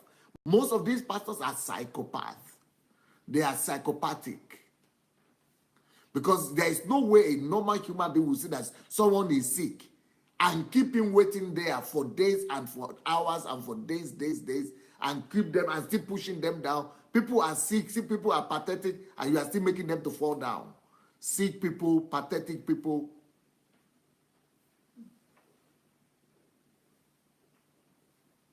Okay, see this one, for example. The one with the leg, second to the last. No, not that one. Yeah, third now to the last. Yeah. So some people who have sick situation, bad conditions, you'll be pushing them. Okay, let's say a woman that it was brought, if she's really sick, right? If it's for real, you see what the pastor will do. He will be pulling her, torturing her, pushing her around. Someone is sick. If she's really sick, nobody knows if she's really sick for real. But if she's really sick for real, the body is the skin is peeling off. So she must be having some very serious condition. You are supposed to have compassion, but you keep this kind of woman for days. I mean, and some hours and hours and hours and hours. 2 hours. But the way they are showing all this is like I don't know if this is intentional because they're putting emphasis on some. How would the cameraman know what will happen? So if the cameraman is going ahead to put emphasis on the thing, but you see he's talking. He keeps on talking, he's doing his own thing while the woman is lying there. She could die like that. And that's what I heard that happened one time in Nigeria, that one guy went and paid somebody and told him to lie in the coffin, and paid him to lie in the coffin. And he suffocated because they closed the coffin. So the guy suffocated and died there for real because he was talking too much. He was carried away, talking. Just like here now. A woman is there on wheelchair, and this man is just doing his own business, just doing his own show. Forgot about the woman. You see, that is what we have in churches today. No empathy, no sympathy, no compassion. That is psychopathic. Maybe it's another video we can find. Just people in churches waiting. Let's go and let's try another one. Where people are not being pitied, no mercy, no compassion on people. Okay, that's another one. Yeah, that's one. Yes. Let's see that one and see.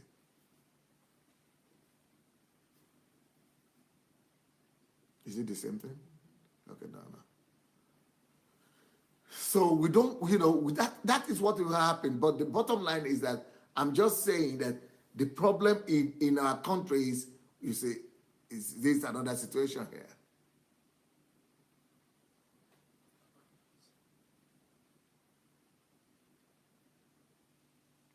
Okay, moving forward, let's see what they are going to tell us about.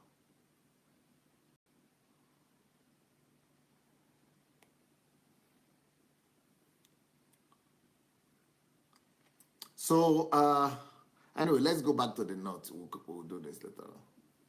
Let's go back to the note. So people will be kept there. No apathy. Let's go back to the definition of the title today. You say, signs that your pastor is a psychopath. Lack of empathy and compassion. Lack of empathy and compassion. And the definition in verse 1. A lack of empathy and compassion. This psychopathic symptom is when the psychopath fails to understand or identify with the pain of others. Go ahead.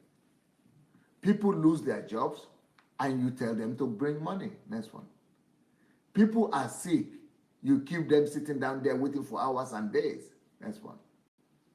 John 15:17 said, these things I command you, that you love one another. This is what Christianity is about. Love, compassion, empathy. Poor members of the church don't receive any help in their times of need. Is that compassion? No compassion. If poor members of the church don't receive help in their time of need, that is wickedness. People are promised prosperity for sowing, then blamed for lack of faith if they don't get it. Widows and orphans are neglected. Philippians 2:5-7 say, let this mind be. Okay, wait, I think we have a caller here. Hello? Hello, good evening, sir. Good evening, sir. Hello, good evening, sir. Yes, please. Who is calling from where? Yeah, I'm Ade. I'm calling from the United Kingdom. Yes, please. Yeah, I just want to say God bless you, sir, for what you've been doing. And for me, I've really been touched because I've been following your programs, and with what you've been doing, I know there is a reason why God probably, chooses you. And for me, I believe I can say today, you are the savior, because so many people are dying. So many people are dying. I don't know where to start from. Looking at back home in Nigeria, we can see that people are blindfolded. Imagine these great men of God asking the poor people for money. 1 billion naira. Where did they want them to get that money from? Probably, if I have that money, I believe maybe I probably got the money through illegal means or armed robbery. Yeah. Because that money is a lot of money. Yeah. And one of the things there is that, it's not that maybe I'm criticizing churches, but the point there is that the so-called men of God, I think they've derailed from the truth. Yeah. In the churches today, they don't talk about salvation anymore. They don't talk about the kingdom of God anymore. Everything is money, money, money. Why can't they learn from Jesus Christ, the Savior of the world? When he was on this earth, he has no private jets. So all the way from Bethlehem to Jerusalem, he went with a donkey. He's not interested in flashy things. But what is going on today, even not only in Nigeria, in all over the world? I believe God will save our country, Nigeria. And the most painful thing of all is people criticizing you, sir, for telling us the truth. I've seen a lot of comments. Some people will I don't know what really is going on. Rather for them to learn and listen and make corrections. There is nothing wrong if I know that I'm wrong and I take corrections.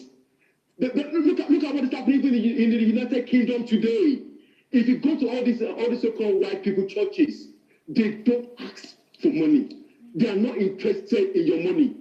They care for the less privileged.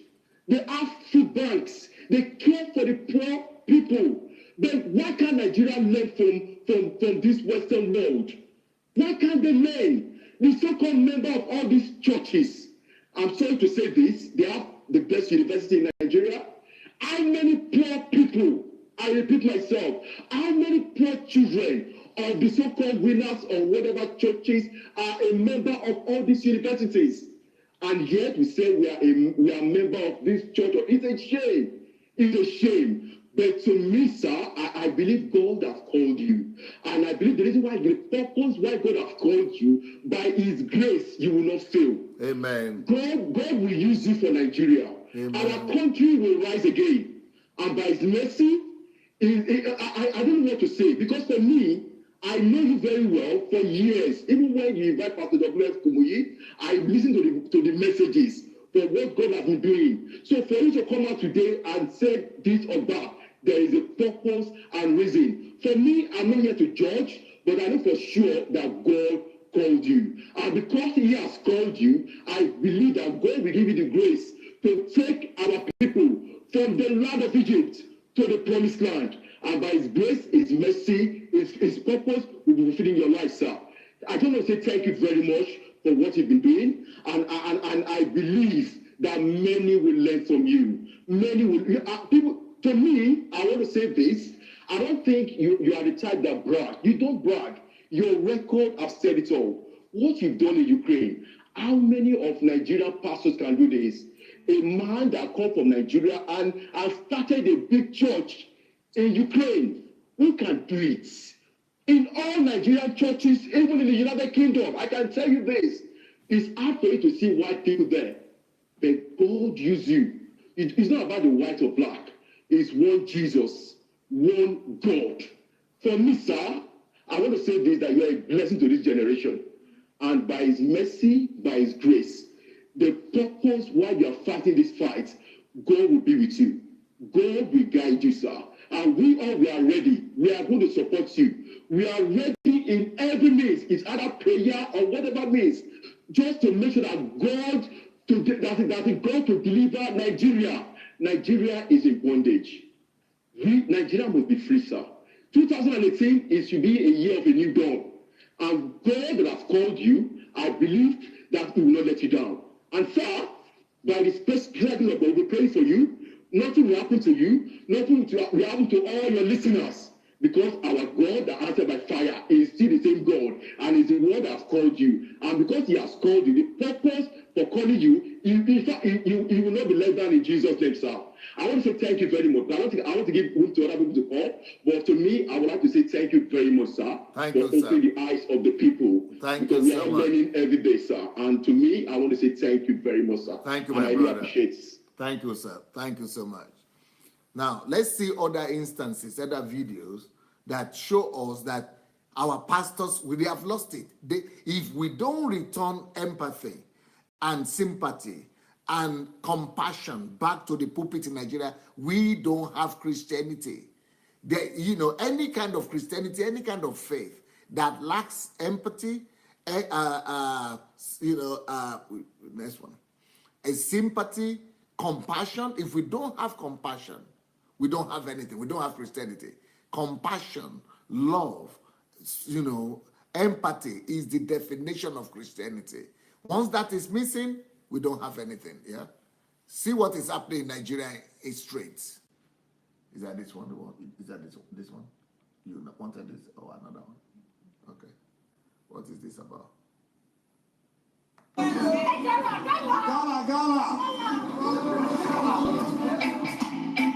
Look.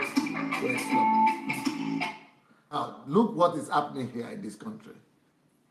For me, for example, what is going in my mind? Let me just tell you what is happening to me when I'm seeing something like this. I am thinking of a system. In fact, if you don't plan to be in this HMT that is coming up from the 2nd to the 7th, it's a PTO. If you cannot make it, that is going to be so sad. Because the HMT that will be coming on in Ukraine next week, from the 2nd to the 7th, is one I'm going to be talking about how to fix a country.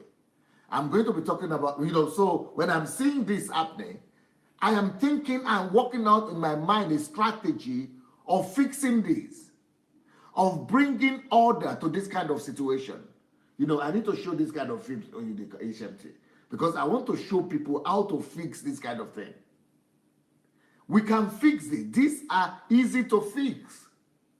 And we have governors, we have politicians, and pastors, and the pastors know the politicians, they know the governors, and nobody is even thinking on how to fix this. This all can be fixed, easily fixed. And I'm thinking, what are pastors thinking about? If you are not thinking about this, how to fix this, get these children out of the street, what are you then thinking about as a representative of God? How can we be representatives of God, and we are not even bothered about the destinies of these people? We are not thinking about these things. What kind of God representative are you? Okay, let's see. Who is calling, please? Hello? Yeah, hello? Yes, can you put off, you will need to put off your Facebook or YouTube, so that the sound, we can hear your own sound. You put off my voice. I just did that, DSA. Okay. Yes, please. Is there any way for you to speak louder or to make your microphone or your telephone speak into the microphone, into the mic?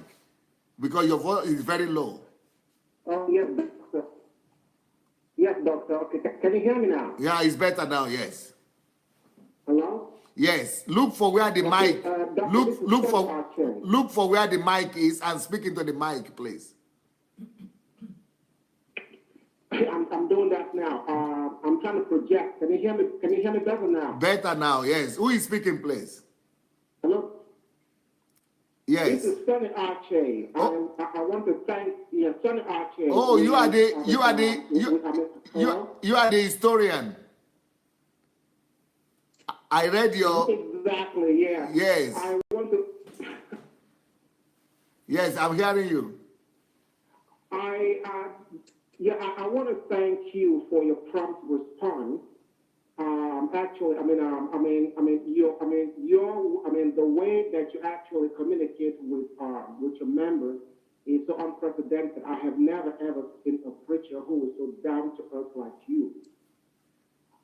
You see, I mean, actually, I stopped going to church a long, long time ago. Huh. I traditionally call I'm changing my mind now because of you. I traditionally called myself a Christian until I became an ancient and classical, historian. You see, the problem here is that Nigerian Christians are under-menticized.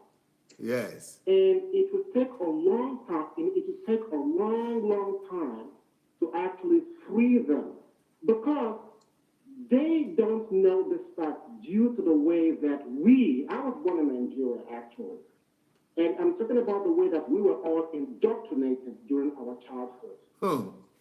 Okay? You see, yeah, I mean, I used to be a church worker. I worked in the church for a very, very long time too, but I had to quit because I have come to discover something. These churches, especially the ones let me forget about the ones in the United States, but the churches in Nigeria are nothing but cathedral of comments. Yes. Okay? And there was a woman yesterday, I think her name was, Angela Ordinaka? Yes. Yes. And she actually nailed it. She actually nailed it, you see? People, my fellow Nigerians, okay, they believe in the Bible, but they don't want to know the Bible. They don't know it, you see? And it's talking about all this money-grabbing preachers, which is, instead of preaching love like you do, all they just talk about is dollar, billion, you see? When you read the book of Matthew chapter 7, I think it's Matthew 7:16, okay? Or no, Matthew 7:16 or 20, whatever way, it says, by their fruits you shall know them. You see, I look at the whole thing and I could see one thing, okay? It is all about nest and nest and nest of lies. They keep building this nest and nest of lies, and then we are so gullible, and then you have a situation where, thank you for what you're doing now, okay? What you're doing now is they have to be aware that they are just plugged into this mass awareness. And all they have to do is listen to somebody like you and try to kind of unplug out of that mass awareness, okay, and create their own private reality. I don't know if I'm making sense here. Yeah. Okay? And because you see, hello, can you hear me? Can you hear me? Very well. Hello? Are you there? Very well. Yeah, exactly. And it's like, when you look at the book of Hosea, chapter 4, I think it's verse 7 or verse 6, okay? It says something like, my people are destroyed for lack of knowledge, That is the problem we're having here. I, on my own, creating my own personal reality. Okay? It's like I said to you, I work from the church, okay?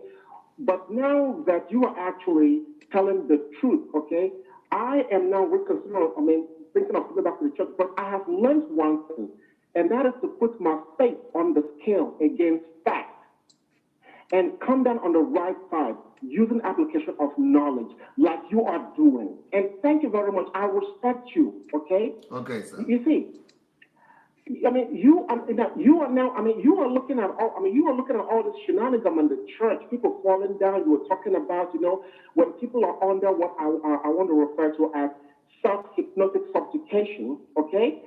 But let them try to listen to you, okay, and use the application of knowledge. Follow your footsteps, apply logic and critical thinking, okay? It saddens me so much to see that my own fellow Nigerians are so gullible to the state that they actually they hate what you are preaching now, okay, to me I never is the truth, but I just cannot, it beats my imagination when I see all these negative comments that they actually met with negative retaliation. But one thing I want to say to you here is that I know you are telling the truth. I am right behind you, okay? I am a historian, and I know exactly what you were doing, and I support you 100%. You are totally different. Thank you, sir. You are totally different, you know? And and you see, and that, and you see, your facts are actually beyond to some Nigerians, especially the ignorant ones, you know? And you see, and I don't know, but I'm kind of running out of words right now, because you see, I am so overwhelmed with joy to see somebody like you and somebody like Dad is Freeze coming out. So is it Dad is Freeze, or is that, am I correct, right? Yeah, Dad is Freeze, okay? You know, coming out to actually enlighten people. I want to say one thing here, okay? And you know, you were talking about somebody talking about a billionaire in the church and whatever. I sort of support. Where you say that, look, listen, this is actually going to come out of some money. Fact. The reason why I'm wrong, and then you have preachers. I think we lost the guy. Okay.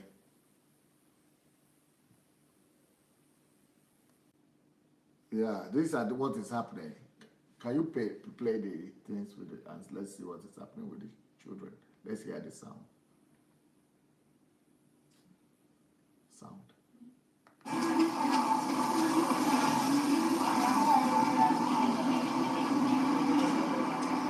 My name is Adelaja. I'm from Kamoga district. I live on the street. I'm 15 years old. Life of the street is not good, but I work hard.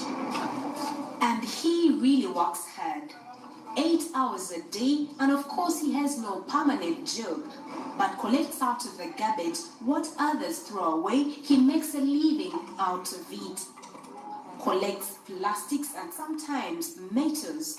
It's a tough life for Douglas, but every day is different, and as a street child, he can never take a break. Every day he has to struggle for his living.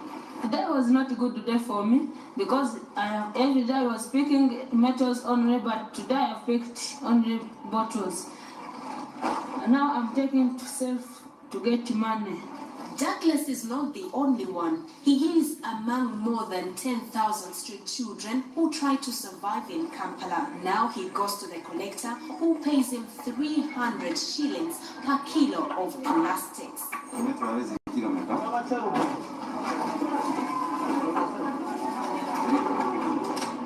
For a full day of work picking plastics, Douglas earns 900 shillings today.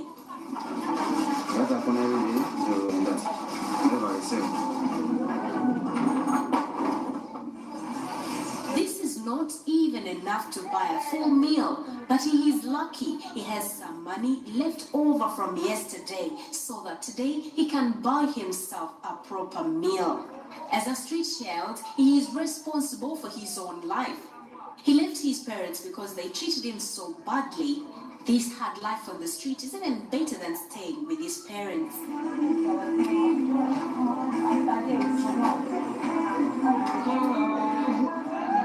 The people outside, they told us that the street kids are dirty, but we want to show them that we are clean. And for Douglas and his friends, staying clean is their second job.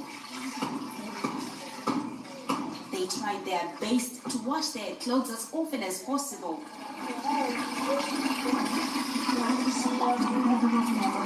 They help each other, and in the way, the street kids live like their own family. Okay, so this is what is happening in the street.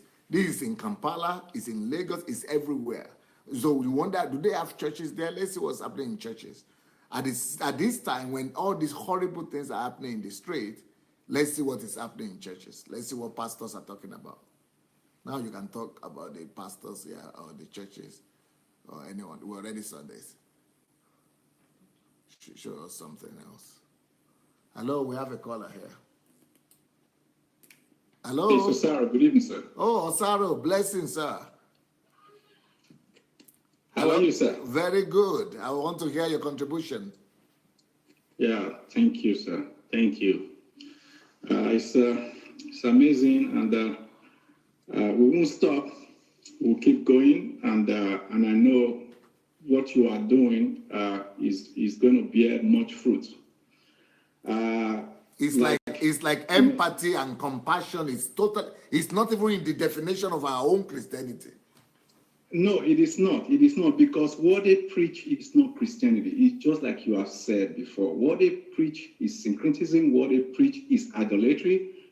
What they preach is doctrines of devils. The truth is this: most of these people that are so-called pastors and ministers in Nigeria, I've said this before and I will say it again. And I was glad when a brother called yesterday to confirm his own personal first-hand experience with people that are involved with demonic stuff.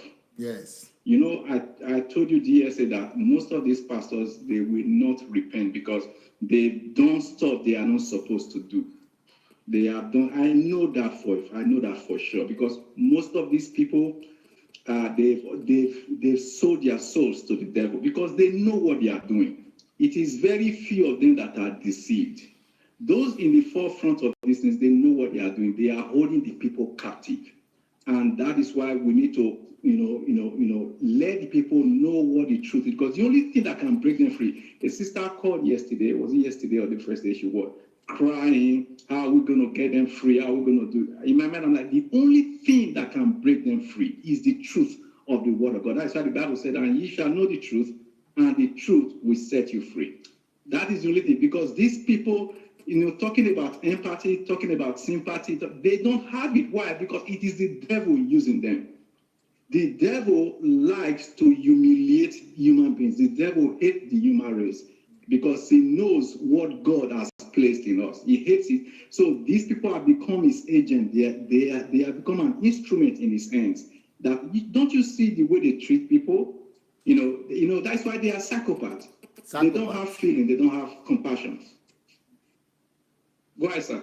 Psychopaths, yes. Yes, that's exactly what they are. They don't have feeling. And I was glad yesterday, the Indian man you showed, I don't know him too. I don't know him, but from the way he said it, everything he's saying is true. Yeah. Everything he's saying is true. He said one hand is white and the other hand is dark. They are missing devilish things, and they are trying to present it like it is godly, and the people are falling for it because the people don't have the knowledge of the word of God. Yeah. That is how these people are, and what is going on right now in Nigeria is a classic example of men that are being ordained by the evil one for this purpose, just like it was stated in the book of Jude. It is right in the book of Jude.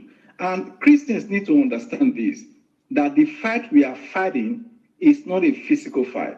We have to understand this. It is it is a spiritual thing, and that is why we will win, because greater is he that is in us than he that is in the world. These people, they are operating according to the dictates of the prince of the power of the air, the prince of this world. But greater is he that is in us. So nobody should be afraid. Nobody will be able to stop you. I know that for sure. Nobody will be able to do it. So we don't even need to worry about that. In fact, we don't even need to pray about it. Yes. I don't even pray about that, because all we need to do is to keep saying out this truth with boldness, with power, as you are delivering it out there. People that are picking it up. The truth is those that will not receive it. This is a testament to the fact that the truth was revealed to them and they turned their back on it. They will all end up in destruction because the line is being drawn already. The line is being drawn, and that is why many of us are losing friends. You have lost all your friends. I know that. A man of your status, you came to this point of making this decision that you are ready to lose every one of them, because I remember the video you made, because you know that none of them will be able to swallow the truth that you are saying. Yes, sir. But thank God, even according to the prophecy of yesterday, that God is raising himself an army.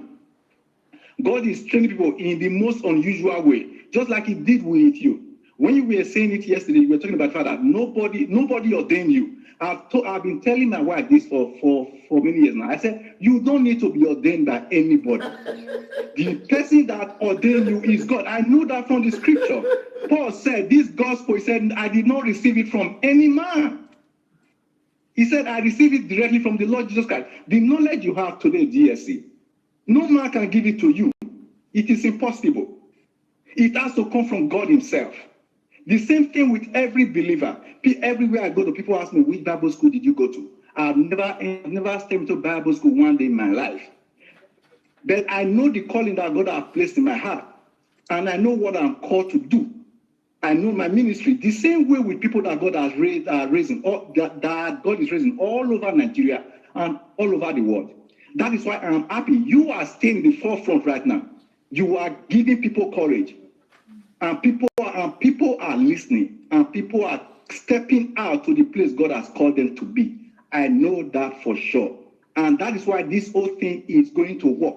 And the truth will never fail, because all you are saying is the truth.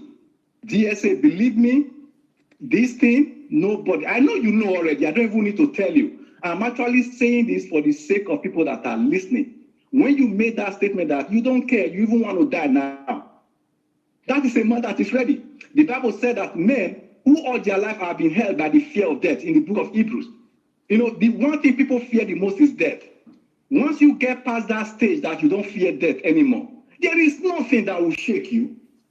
Because we know that even if physical death comes, it's sudden glory. Because the Bible says precious is the highest. Precious is the death of a saint in the eyes of God. Why? Because the way God sees things is not the way we human beings sees it.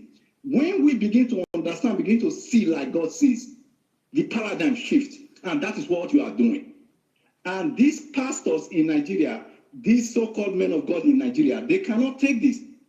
And by the grace of God, they all will be run out of business.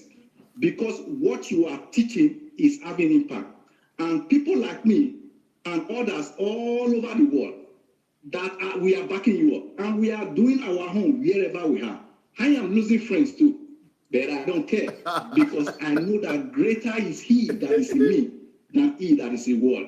I know who I have believed in. And I know that he that has begun the good work in us is able to complete it and see it through. And I know that one with God is more than every other thing that comes against him. So DSA, you just go ahead, you keep doing it.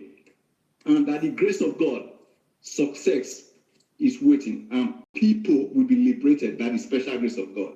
Thank you. We are seeing some results already. Even from here, some of the people will know. We are seeing results already. People are shifting already. Their eyes is being opened because the truth is being delivered to them like the way it has been. Because the problem is this: the pastors in Nigeria, the teachers, I have pastor friends there.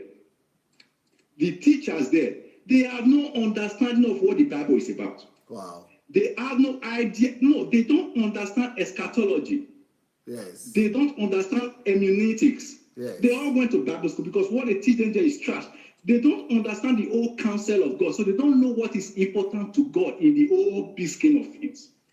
So when they see one thing, they grab it, they overstretch, they take it out of context, they create a doctrine that is completely wrong and devilish, and every one of them are following it because they are copying each other. But we are looking at it from the perspective of looking at the whole counsel of God. Yes. What is important to God? What is in the mind of God? I mean, how is God seeing us as the human race? And what is the plan for us? What is the plan of the ages? How do we connect and fit it to it? What is the agenda he has set in place and the part we play as individual and as a church? These people, they don't know these things. They are all running after money, running after feeding their own belly. The Bible said that all this is going to come into destruction. Everything will be destroyed. But we know what we are doing is of eternal value. And that is why anything that is of eternal value never loses. Yeah. It never loses. So that is why you will never lose. Amen. That is why we will never lose. We will keep preaching this truth by the special grace of God. I just want to thank you again. And I also want to make a quick correction, DSA. Yes, sir. Concerning what I said, that was when I called about 3 days ago or 4 days ago. Okay. As a good student of the Bible, I was quoting somewhere about where God said, "Let us come now, let us reason together." Because I was talking about Pastor Chris when he was telling the people that you cannot speak anything against the man of God. I quoted Isaiah 55. For the sake of those listening, it's not Isaiah 55, it's Isaiah chapter 1, verse 18. Okay. Isaiah 55 is talking, come and buy without money. Those that want the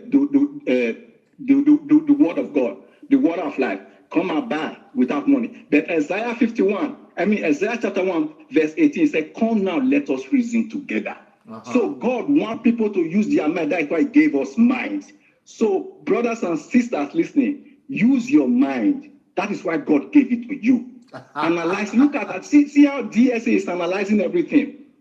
You analyze, you question, then you put it in line with the word of God. See how it corresponds. Everything is right here in the word of God. It is well with you, sir. God bless you, sir. And everyone with you, dear, God bless every one of you. Thank you so much. Thank you. Thank you, sir. Thank you, sir. Wow. Yep. Yeah, that is, we should be concerned about the gospel we are being preached. If the people are preaching the gospel to us, so-called gospel, and that gospel is not including compassion, that gospel is not including love, that gospel is not including empathy, that gospel is not including sympathy, is that the gospel at all? Maybe that's not the gospel at all. Hello? Hello, who is calling from where? Hello, can you hear me? Yes, who is calling from where, please? Is a dreamer. I gave you a dream 2 days ago. Okay. And, James. Yeah. So anyway, I left my house now, and maybe the network may be kind of bad because I'm driving. Not bad. It's okay. So I got a few points, and I just need to raise. You are a great man, and you are God sent. Everyone knows that. Even those who are against you, they all know that. Yeah. So it's obvious that Nigeria is the poorest country in the world. Yeah. It's not me that said it. So, and they also have the richest pastors in the whole world. Yeah. So that tells you exactly what is happening. So, in a country that has the poorest people in the whole world, a pastor is asking members 1 billion naira. Members are giving 1 billion naira to a pastor or to a church in a country like Nigeria. Is unbelievable. And I also listened to your previous teachings, and I listened to the one a lady was giving a testimony that she gave her whole salary for the year to winners, and God bless her, God did it. Seriously, that lady, to me, I'm not judging her. She is a very, very wicked someone. I'm telling you. That is because I'm saying this. I'm not judging her, but she's wicked. When she was going to church in our street, the street she's coming out from, there are people who could not eat once in a day. There are people who could not even think of, all their mind is, what am I going to eat this night? They don't know where to get food from. They are there in fact, close to our compound, and she has the guts to take a whole salary that could have helped 1 or 2 people close to her and gave it to someone who is cruising on a private jet. I think that is wickedness. I think that's not a testimony that glorifies God. I think that is something that God will be so upset with. I'm telling you, that is not a testimony. That is not a testimony. And you talk about I listened to you yesterday, and the prophet that gave a prophecy concerning Nigeria. Yes. And some people were still saying the man is wrong. Okay, imagine, take a look at the prophecy they are giving in Nigeria. The Nigeria so-called pastors that are right. Is any of their prophecy come to true? No. None. Go and check from the beginning to the end. None of their prophecy is coming to pass. None of it. Look, okay, the guy, I think I followed him when he was talking about Trump and Clinton in the U.S. presidential election. The guy was correct, but our great man of God, Nigeria, said the woman will win. Did the woman win? No. The woman did not win nothing. And they still believe that their pastor in Nigeria is correct. If you ask them about that, they'll still tell you that, yes, my pastor is still correct. But obviously, Trump is in White House. Yeah? Yeah. So I don't get it. Everything is just I don't know. Ashim Olowo is a rich man with millions in pounds, not in naira, in pounds.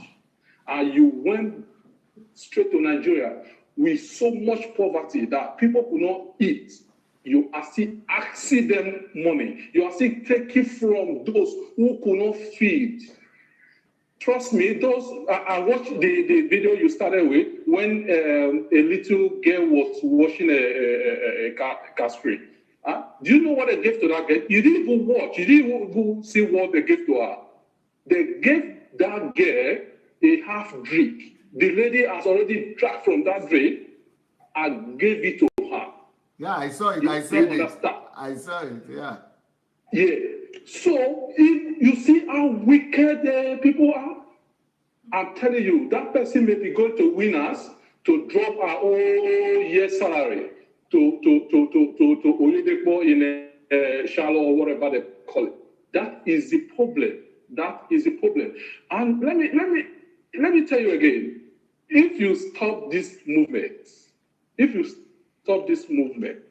I don't know. It's going to be dangerous because a lot of us have this movement in our mind, but we cannot do it because we are not equipped. We don't have the kind of boldness you have. We are not in that position you are. So you don't stop this. Okay, a country as Nigeria, a pastor is giving another pastor coming from US or wherever $1 million. $1 million. You gave it. A pastor removed that money from that country called Nigeria and gave it to someone. Where is EFCC? Do you think EFCC cannot get involved in church? Is that the issue? That is not a country. That is not a country. You see this kind of poverty, and a pastor take off $1 million and gave it to another pastor that just came to preach to people that are poor, that could not feed. And that same year, that same pastor is having a private jet. You people, we are just saying Nigeria is poor, and nobody is saying nothing. You need to do this in a very, very serious way. This is not a joking matter. If you don't want to do it, you just stop. But if you want to do this, you need to please help us. You need to help that country. You need to help that country, please, sir. I am begging you with the name of God. You need to do something you can to help that country. We are in a very, very bad situation. They are also producing the worst. You look at the young ones, they are bringing, they say they are the ones that ordain them. You look at them, in the next 5 years, if you don't do something DSA, what will happen to Nigeria, you will not believe it. But if you do something, and I believe, I'm still saying, I don't dream, don't think, even if I dream, I wake up, I'll just go take a shower and go to work. I don't even remember what I did. But I saw you in that dream, you were a redeemer. Please don't stop. Please, I am begging you for the sake of the masses in Nigeria. Thank you very much. Thank you so much. You see what is happening? All these pictures you are seeing, these are white people going to Nigeria, going to Africa, going to all over African countries to try to help.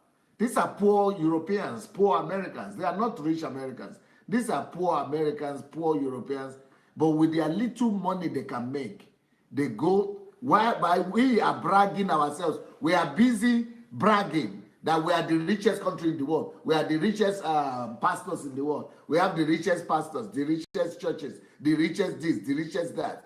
At the same time, people are dying in our streets. People are dying of hunger in our towns, in our cities, in our villages. People are just dying off of hunger. Nobody is even noticing. It has to. God has to go to another continent.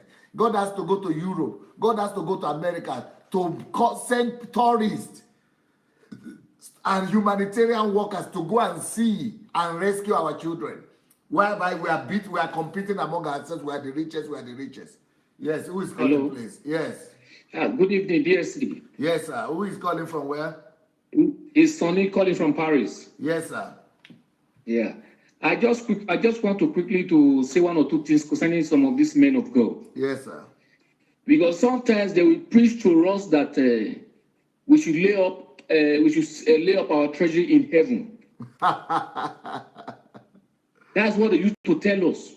And I begin to sorrow. I was watching one of your videos. This thing never occurred to me. I was watching your video not quite long, and they were mentioning the name of the richest pastors in Africa, and they are all from Nigeria.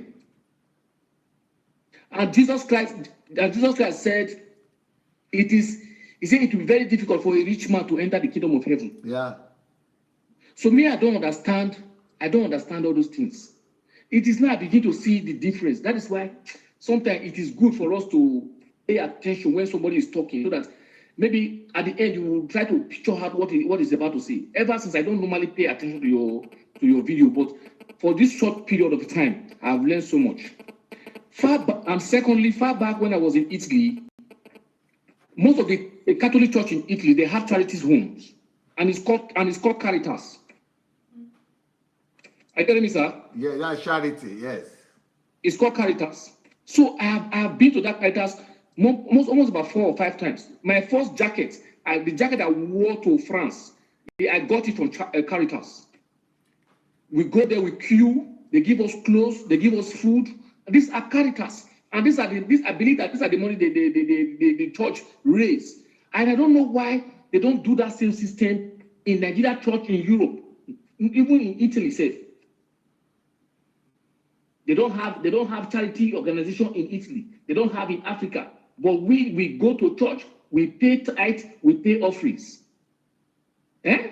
Tomorrow one pastor will used to go and buy one big house. We used to go and buy one big car. We don't have say. This is just an eye-opening. This is just a time for we to understand that the associations they are telling us is not true. If you tell me that I should lay up my treasury in heaven, and you are buying in Lekki, you are buying in Abuja, you are buying in London. Man of God, may God bless you, eh? Thank you so much. Thank you. All right. May God bless you, sir. I'm enjoying your program. Thank you, sir. See, this is happening. This poverty we are seeing here, this is happening every day in Africa, in every city. And my pastors will be telling people to give their last. Let's see what pastors are doing. Demanding for people to give their last.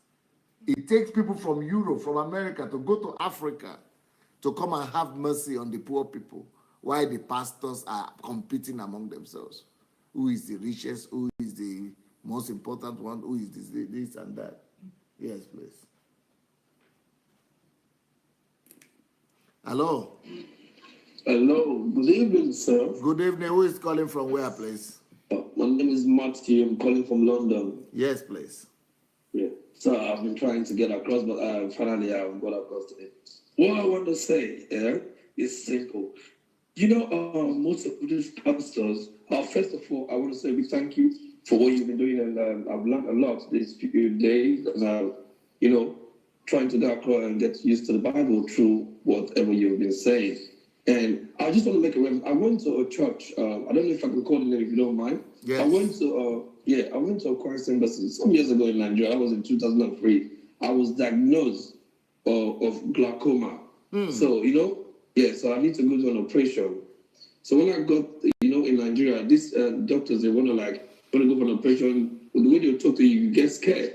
So I saw the form and they said, and this operation might be 50-50. You might blind, you might not blind, all those. So I went to the Christ embassy just across my house. So I got to the pastor and said, Pastor, can you just assist me in prayers because this is what I want to do. And you know what he said to me? Do you have faith? I said, yes, of course. He said, how much would that money cost? And I told him the amount. You know what he said to me? I should bring that money and sow. Come and sow, then God will take the glaucoma off. I said, look at this guy. What are you telling me? I said, straight away, I just refute him. I said, okay, it's my mom that want to pay the bills. Do you understand? Yeah. So I need to speak to my mom. Then I came out and I saw one guy. He used to be my secondary school mate in the church. I said, Baba, see what's in my pastor. And the guy was telling me, Johnny to sow. I see this guy. I walked past them and I left, And I left and I went home. We went to the place and I prayed and about the day to do the operation. Everybody in the theater put us together and we prayed. Trust me, man of God, since that day to now, I went for the operation. It's good, nice, and best. I even came to the UK where I'm living. The UK doctors tell me, who did this operation? I said, it's in Nigeria. They said, that guy is a genius. Whoever did it, he's done a good job. So imagine, do you understand how they brainwash people? And just last year, one of my friends called me, said his brother is sick. And I said, okay. He said, you're taking him from the hospital to a church. I said, are you okay? A sick guy. They put him under fasting. I said, why don't you take this guy to the hospital and go to the church and be praying?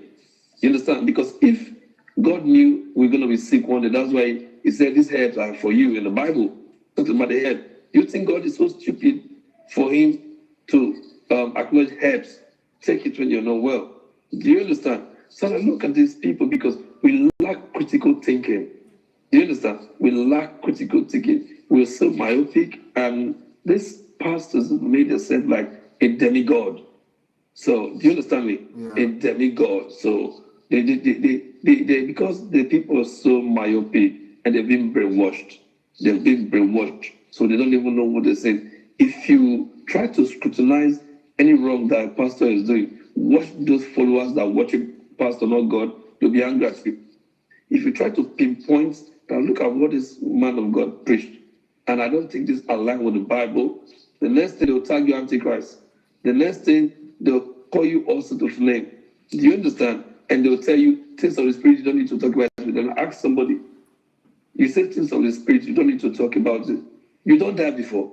If you die before, go spirit world and come back, and I'll know that you've been there in the Spirit, and you're telling me about the Spirit. So I'm in the physical. You're telling me about things of the Spirit. I don't understand what you're saying. So what I'm just saying in a nutshell, our people are not civilized. They are so blindfolded. They are so nitwit. They're just being carried away by this because we don't read. We don't pray. So Do you get me? Sir. If we read and we pray, thank you God is going to answer us. Nobody should be a middleman between you and God. Do you understand me? I don't know if you come across this video of recent. A lady was trying to scrutinize one of Adeboye's worship. And the lady scrutinized her with Bible revelatory because God said that for Bible we should not serve any craven image. Jesus, how would you say we'll go in the chair, lay your hands on the chair, say anything God will give to you in the chair? That's idolatry. Thank you so much. Thank you very much.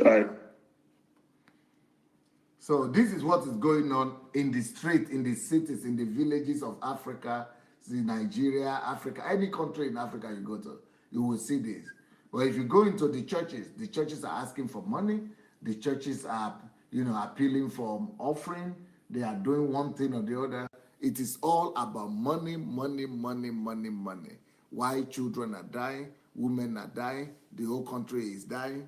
Yes, please. We have a caller here. Yes. Hello? Yes. Hello? Yes, we are hearing you, please. Okay. Good evening, sir. How are you? Well, we are trying our best. Yeah. You know, Nigeria will lack empathy, like you said. Lack empathy. You know, the best place to hear the word of God is when you go to children's department. That's where they teach you the read Bible. Because when I was small, they taught us they gave us the stories of the Good Samaritan, the prodigal son. Those stories, they formed morals in us. Are you there? Are you there? Yes. Yeah. They formed morals in us. And then we graduated to the adult department church. That was when we began to see things that were in contrast with those things that were learned in the Bible. You know, I'm going to tell you a story today. I'm going to tell you something that happened. Hello? Are you there? Talk now. Yeah. Okay. I'm going to tell you something that happened recently. This lady on Facebook, she's my friend. She's my Facebook friend. You know, and I've not chatted with her once. So she sent me a message one time and said, please, can you help me with 5,000 naira? No, sorry, 5K. She just said 5K. So I was like, 5K? Because I live in the UK. I was wondering, I said, 5K? Somebody wants 5K from me, 5K. So I went to my friend. I said, my friend. I said, listen, somebody on Facebook said I should give her 5K. And she's a married woman, 5K. He said, now 5K, 5,000 naira, 5,000 pounds. I said, oh, we can go ask her. So I went to her, I said, how much do you need? She said, do you have a job? He said, yes, you have a job. I said, where do you work? She said, Christ Embassy. I said, but from the look of things, your husband is a pastor there. He said, yes. He said, he's a subordinate pastor. I said, are you so, so you can't afford to get 5,000 naira? She said, you won't understand. So anyway, I sent her that money. I sent her beyond that amount anyway. And then after some time again, she messaged me again and said, can you help me with 5K again, 5,000 naira? So I said, okay, you know what? I need to talk to you. And she gave me a number. I called her. I said, you work in Christ Embassy, right? And your husband is a pastor in Christ Embassy. He said my husband is just an administrator. He just works in an administrative department. And he's a church from the payer. So I said, okay, are you a graduate? He said, yes. I said, how much did they pay you? He said, 35,000 naira. And I was like, seriously? 35,000 naira? That's what they pay a graduate? Yes. You know, 35,000 naira they pay a graduate? I was surprised. I said, does Pastor Chris know about this, that they pay you 35,000 naira? He said, Pastor Chris does not know, because even when we try to put something forward in order to change our salary, to review the administration of the church, do not tell lies to Pastor Chris and say, oh, they pay them better, they pay them well. And at the end of the day, they don't pay them well. Are you there? I can't get any feedback from you. I don't know if you. We are hearing you. We are hearing you. Okay. Yeah. So it's shocking, you know, it's extremely shocking that people could treat individuals like that. There was a time I was living, because I'm a singer and I used to work with the church. And, you know, what they do is that sometimes they don't pay the people's salary. They don't pay the staff salary. And on this particular occasion, because I and a friend were living with the pastor, and we're working for the church, the pastor, as part of the church anyway. And he didn't pay us for about 7 months. And even in that 7 months, the pastor did not think about we feeding. That means we're living with him in the boys' quarters, and he wasn't even thinking about how we're going to be, how would meet our daily needs like food and all that. You know, and we have to pay transport to church and all that. For 7 months, at the end of the day, we have to just leave the church and the money gone. So you can see that the kind of impropriety that happens within church circle. You know, there's no empathy, there's no love for one another. You know, there's a lot of backbiting and backstabbings and, you know, betrayers. People try to get to the position of the pastor, to become friends with the pastor. They're maligning somebody else to get to that position. So it's almost political. So it's a shame that this kind of thing is happening in our society today. It's a shame. And I'm happy that you're raising these issues and you're bringing awareness to these kind of things that are happening within the church. Yeah, and by the grace of God, lack of empathy. Yeah, the lack of empathy. I'm telling you, it's enshrined within churches. I'm telling you, what you're seeing is very superficial. What you're seeing right now is very mundane. If you go deep into the churches, you will see the politics and the segregation and circumscriptions that happens within the church.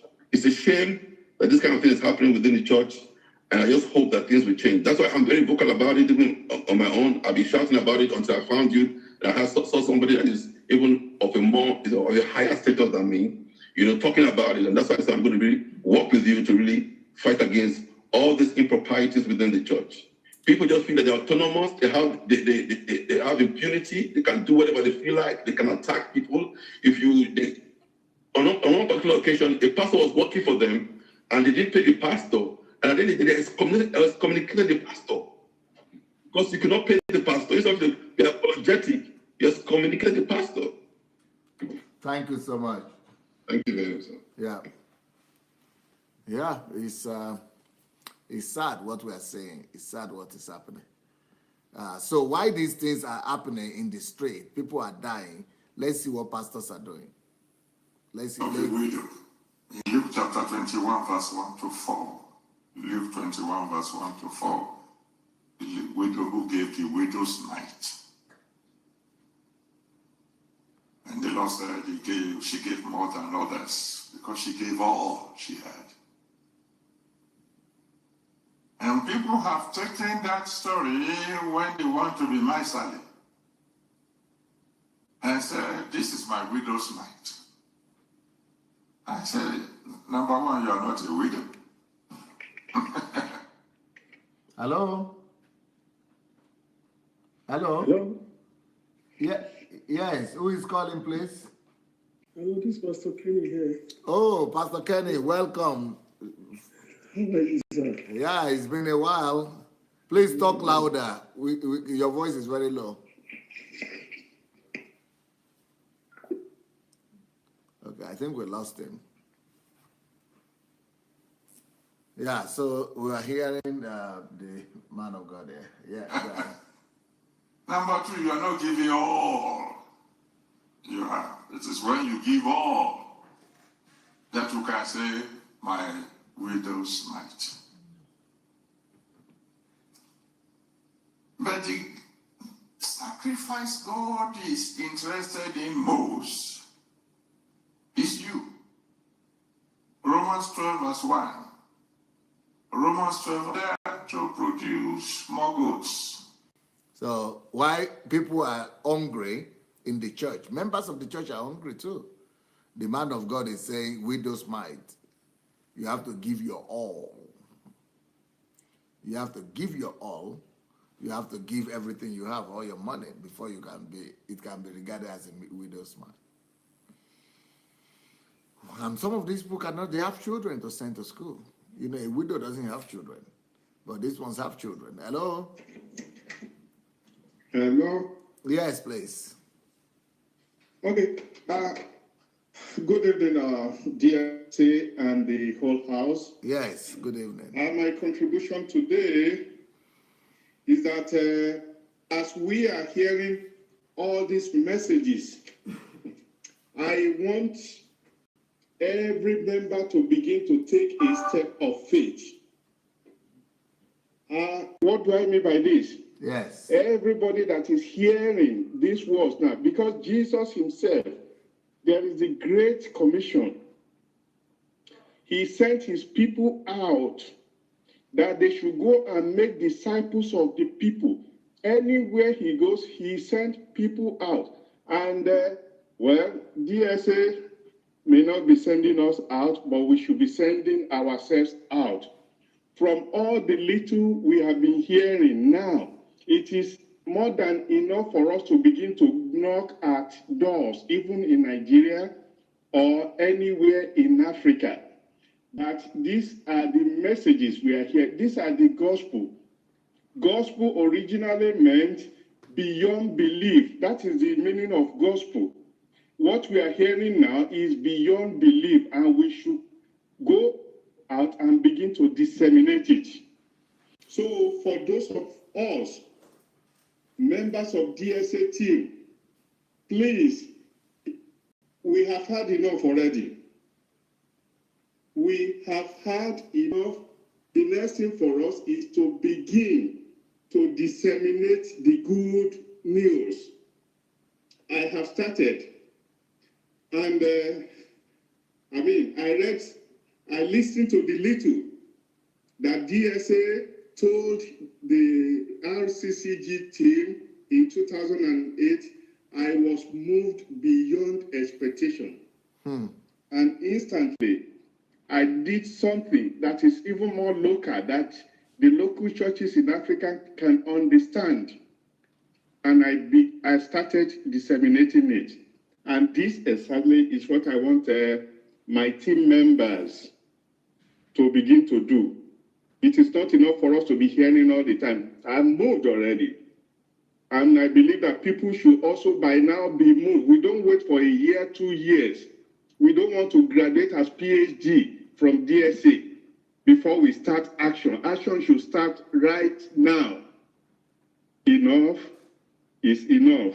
And the word of God says, those who have ears, let them hear what the Spirit is saying.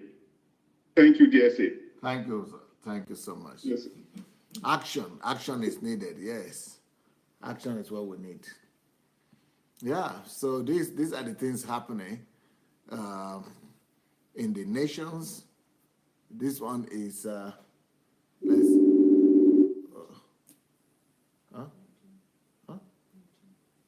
yeah, is that a call? Hello? Hello, good afternoon from my hand here. Good afternoon. My name is Shagun. From where? I'm calling from Central America. Yes, please. I want to commend you for the good job you are doing. Thank you. The Lord continue to strengthen you. I have some contributions to what you have shown today. Yes. About those kids. Yes. Well, I know you've been talking about the church and all the things, practices going on in the church. I've been listening to you for quite some time now. Yes. But I want to just make this contribution. I have a personal experience. That's why I want to make this contribution. What is going on in Nigeria is just that the whole system needs an overhauling. Yes. Recently, I was in Nigeria. We had a meeting trying to fix some problems of the school we left. And when we finished, we were like 9. We went out to have lunch. After the lunch, during the lunch, I stepped out of the canteen at the restaurant to take something in the car. I saw two kids. One should be around 9 to 10. One should be around 7 to 6. No, the one around 9, the others was not wearing slippers or shoe or whatever. And it was sunny. The sun was so hot. So I was touched and I looked at them very dirty. So I stopped and asked them, why are you here? What's your shoe? Why are you not? What is going on with you? They just said I should give them money to eat. I said, no, it's beyond money to eat. I said, first and foremost, go with me in to eat. Let's have a lunch, then we can talk later. The chaps, I was so touched when the girl said, no, please, give me the money. I have my 3 sisters lying down helpless so that we can go and eat together. Wow. I said, you don't mean it. And I look at this young boy too. He was 7 years old. He said, please give me money so that I can take it to my mom so that we can eat. I said to them, don't worry, let's go in, eat first. We'll take care of that later. You are not having anything on. You must put something on. Then I was to take them in. The security guard says they cannot go in with me. I was so surprised, and I asked them why. They said I should look at them because they were dirty. They cannot go in with me. The security. To the restaurant. And I asked them a question. To the restaurant. Yes. And I asked them a question. I said, what makes the difference between me and these guys? If I could go in, why can't they go in? Is it because they are the way they are dressed? And I asked him a question. I said, don't you think either of these two can be the president of this nation tomorrow? I said, don't you think that either of these two can be a governor of this state? And I said to them that I came in with about 9 people here. They can afford to eat lunch on their own. Just because I don't live in Nigeria and I just want to have a fellowship with them. I said, let's go and eat together. So if they could go in and I want to pay for their lunch, I will take all of them out. These ones are helpless. This one cannot feed themselves. So if they are not going in, everybody's going out. So I prevailed over them. Now, the last security at the main entrance also refused us to go in. So I took it off with that one. Eventually, we went in. The owner of the canteen started discouraging me from doing it. And I asked her, what is your reason? She now said, if I see them at night, they will have gathered money. And I said, look, if you know that they are doing this thing, why don't you employ their mother to be working for you, even with washing plates, and you'll be feeding them? What is bad in that? That day, I just bought them food, and I was surprised. I was amazed that everybody at the restaurant were just looking at me as, who is this guy? What is he doing like this? You know, because there is no empathy in the whole country. No empathy.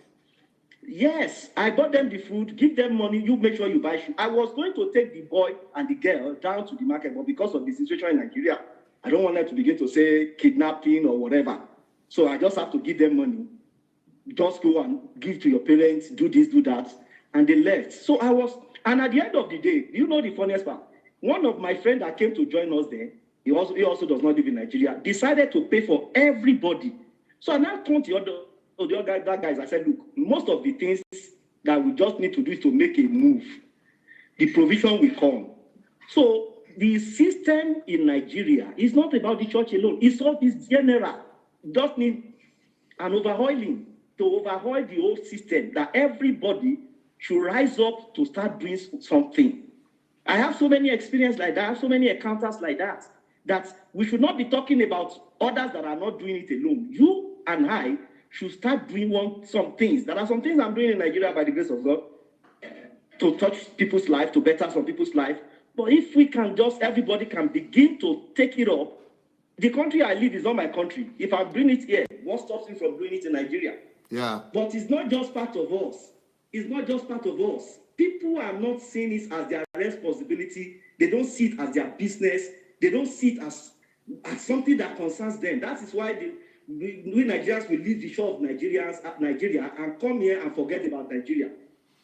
And those some of the things that you are talking about the church, that people, look, these people, they are rich, and I'm telling you, it's just that they decide to spend their money to something else. People are so rich in Nigeria. The money is there. The money called for 100,000 naira. It's because you will see a lot of people that will come out to give the 100,000. But when they step out of that place, they see something to spend 50 naira, 100 naira, they will not want to do that. So I think, in my own opinion, that is the system that needs to be overhauled, and we need to address individuals that we should take responsibility for what is going on in Nigeria. If we are waiting for the president or the government to come and do it, we are not going nowhere. If we decided to pick it up and start doing it, we will see a change in that country. Thank you very much. Thank you. Thank you so much. Wow.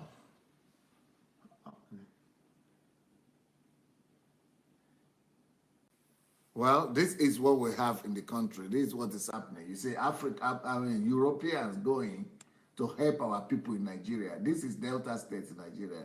And in that Delta State, they have so many churches, so many big mega churches. And, they don't even know that these homeless boys are there. It takes Americans to go to be looking for the... Yes, please. Who is calling from where? Hello, sir. Yes, please.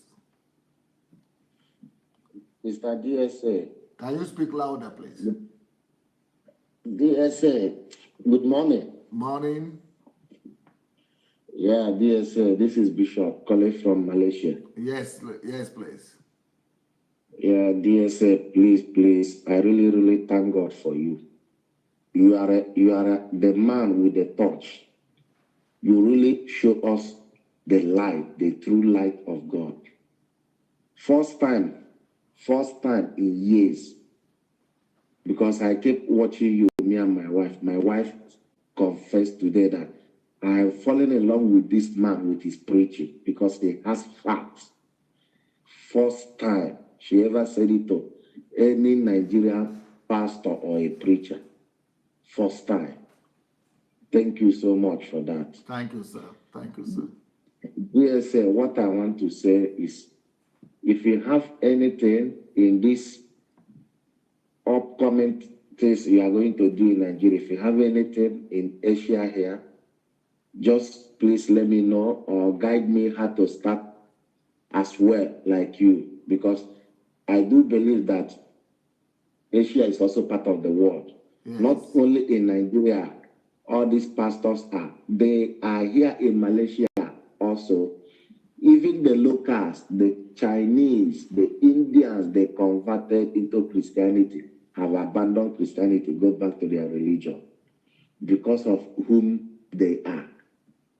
So if there is anything to do here in Asia, mostly Malaysia, where I based, I have the time, 24 hours free, to be part and parcel of it.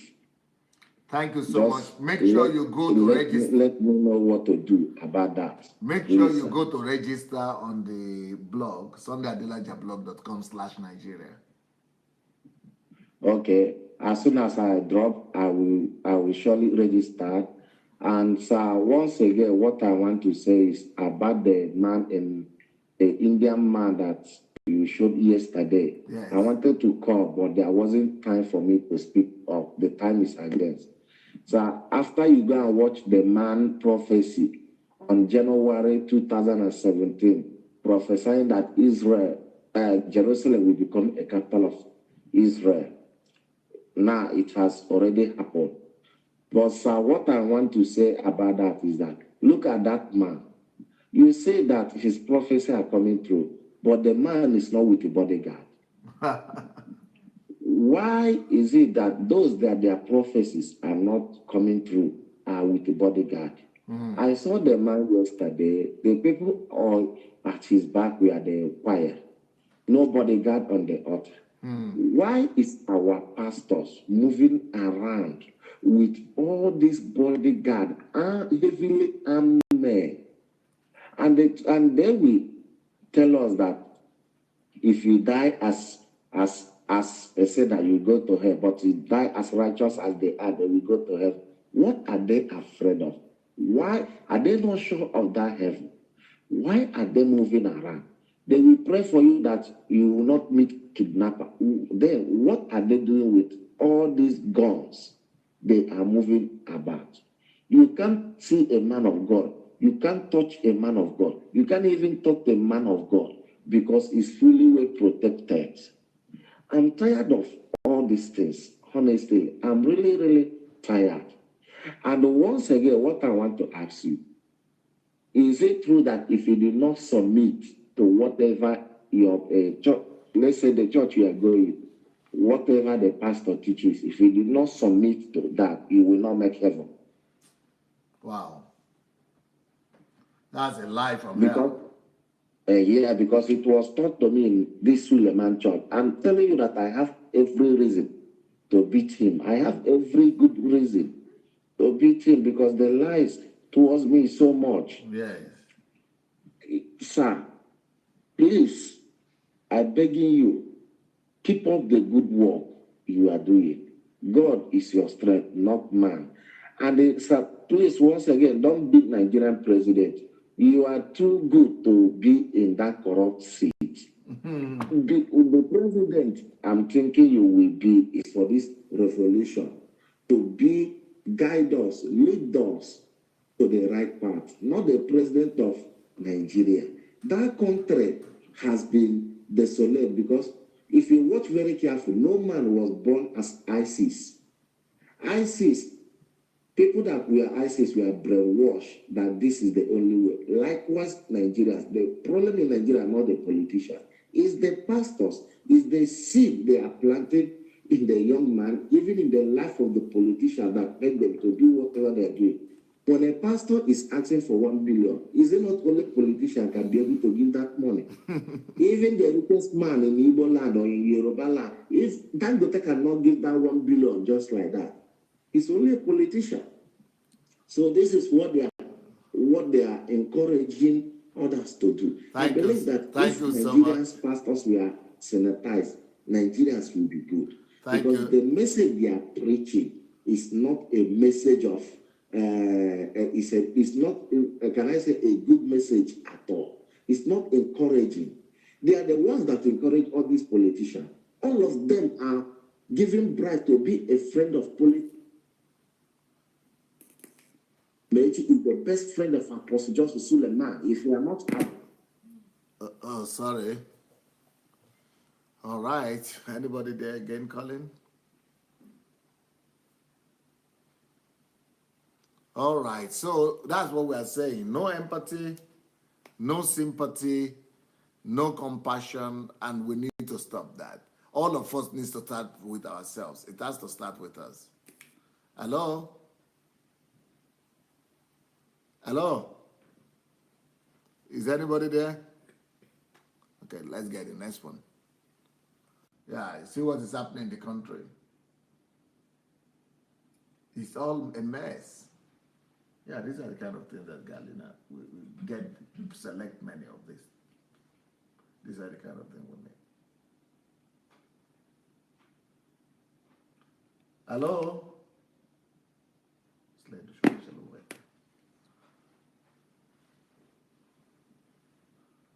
Yeah, drowsiness, as if there is no government, no order, no structure, no system, just a mess. This is what pastors are supposed to be thinking about. How to help the government, how to help the people, how to help the nation, how to bring sense and order.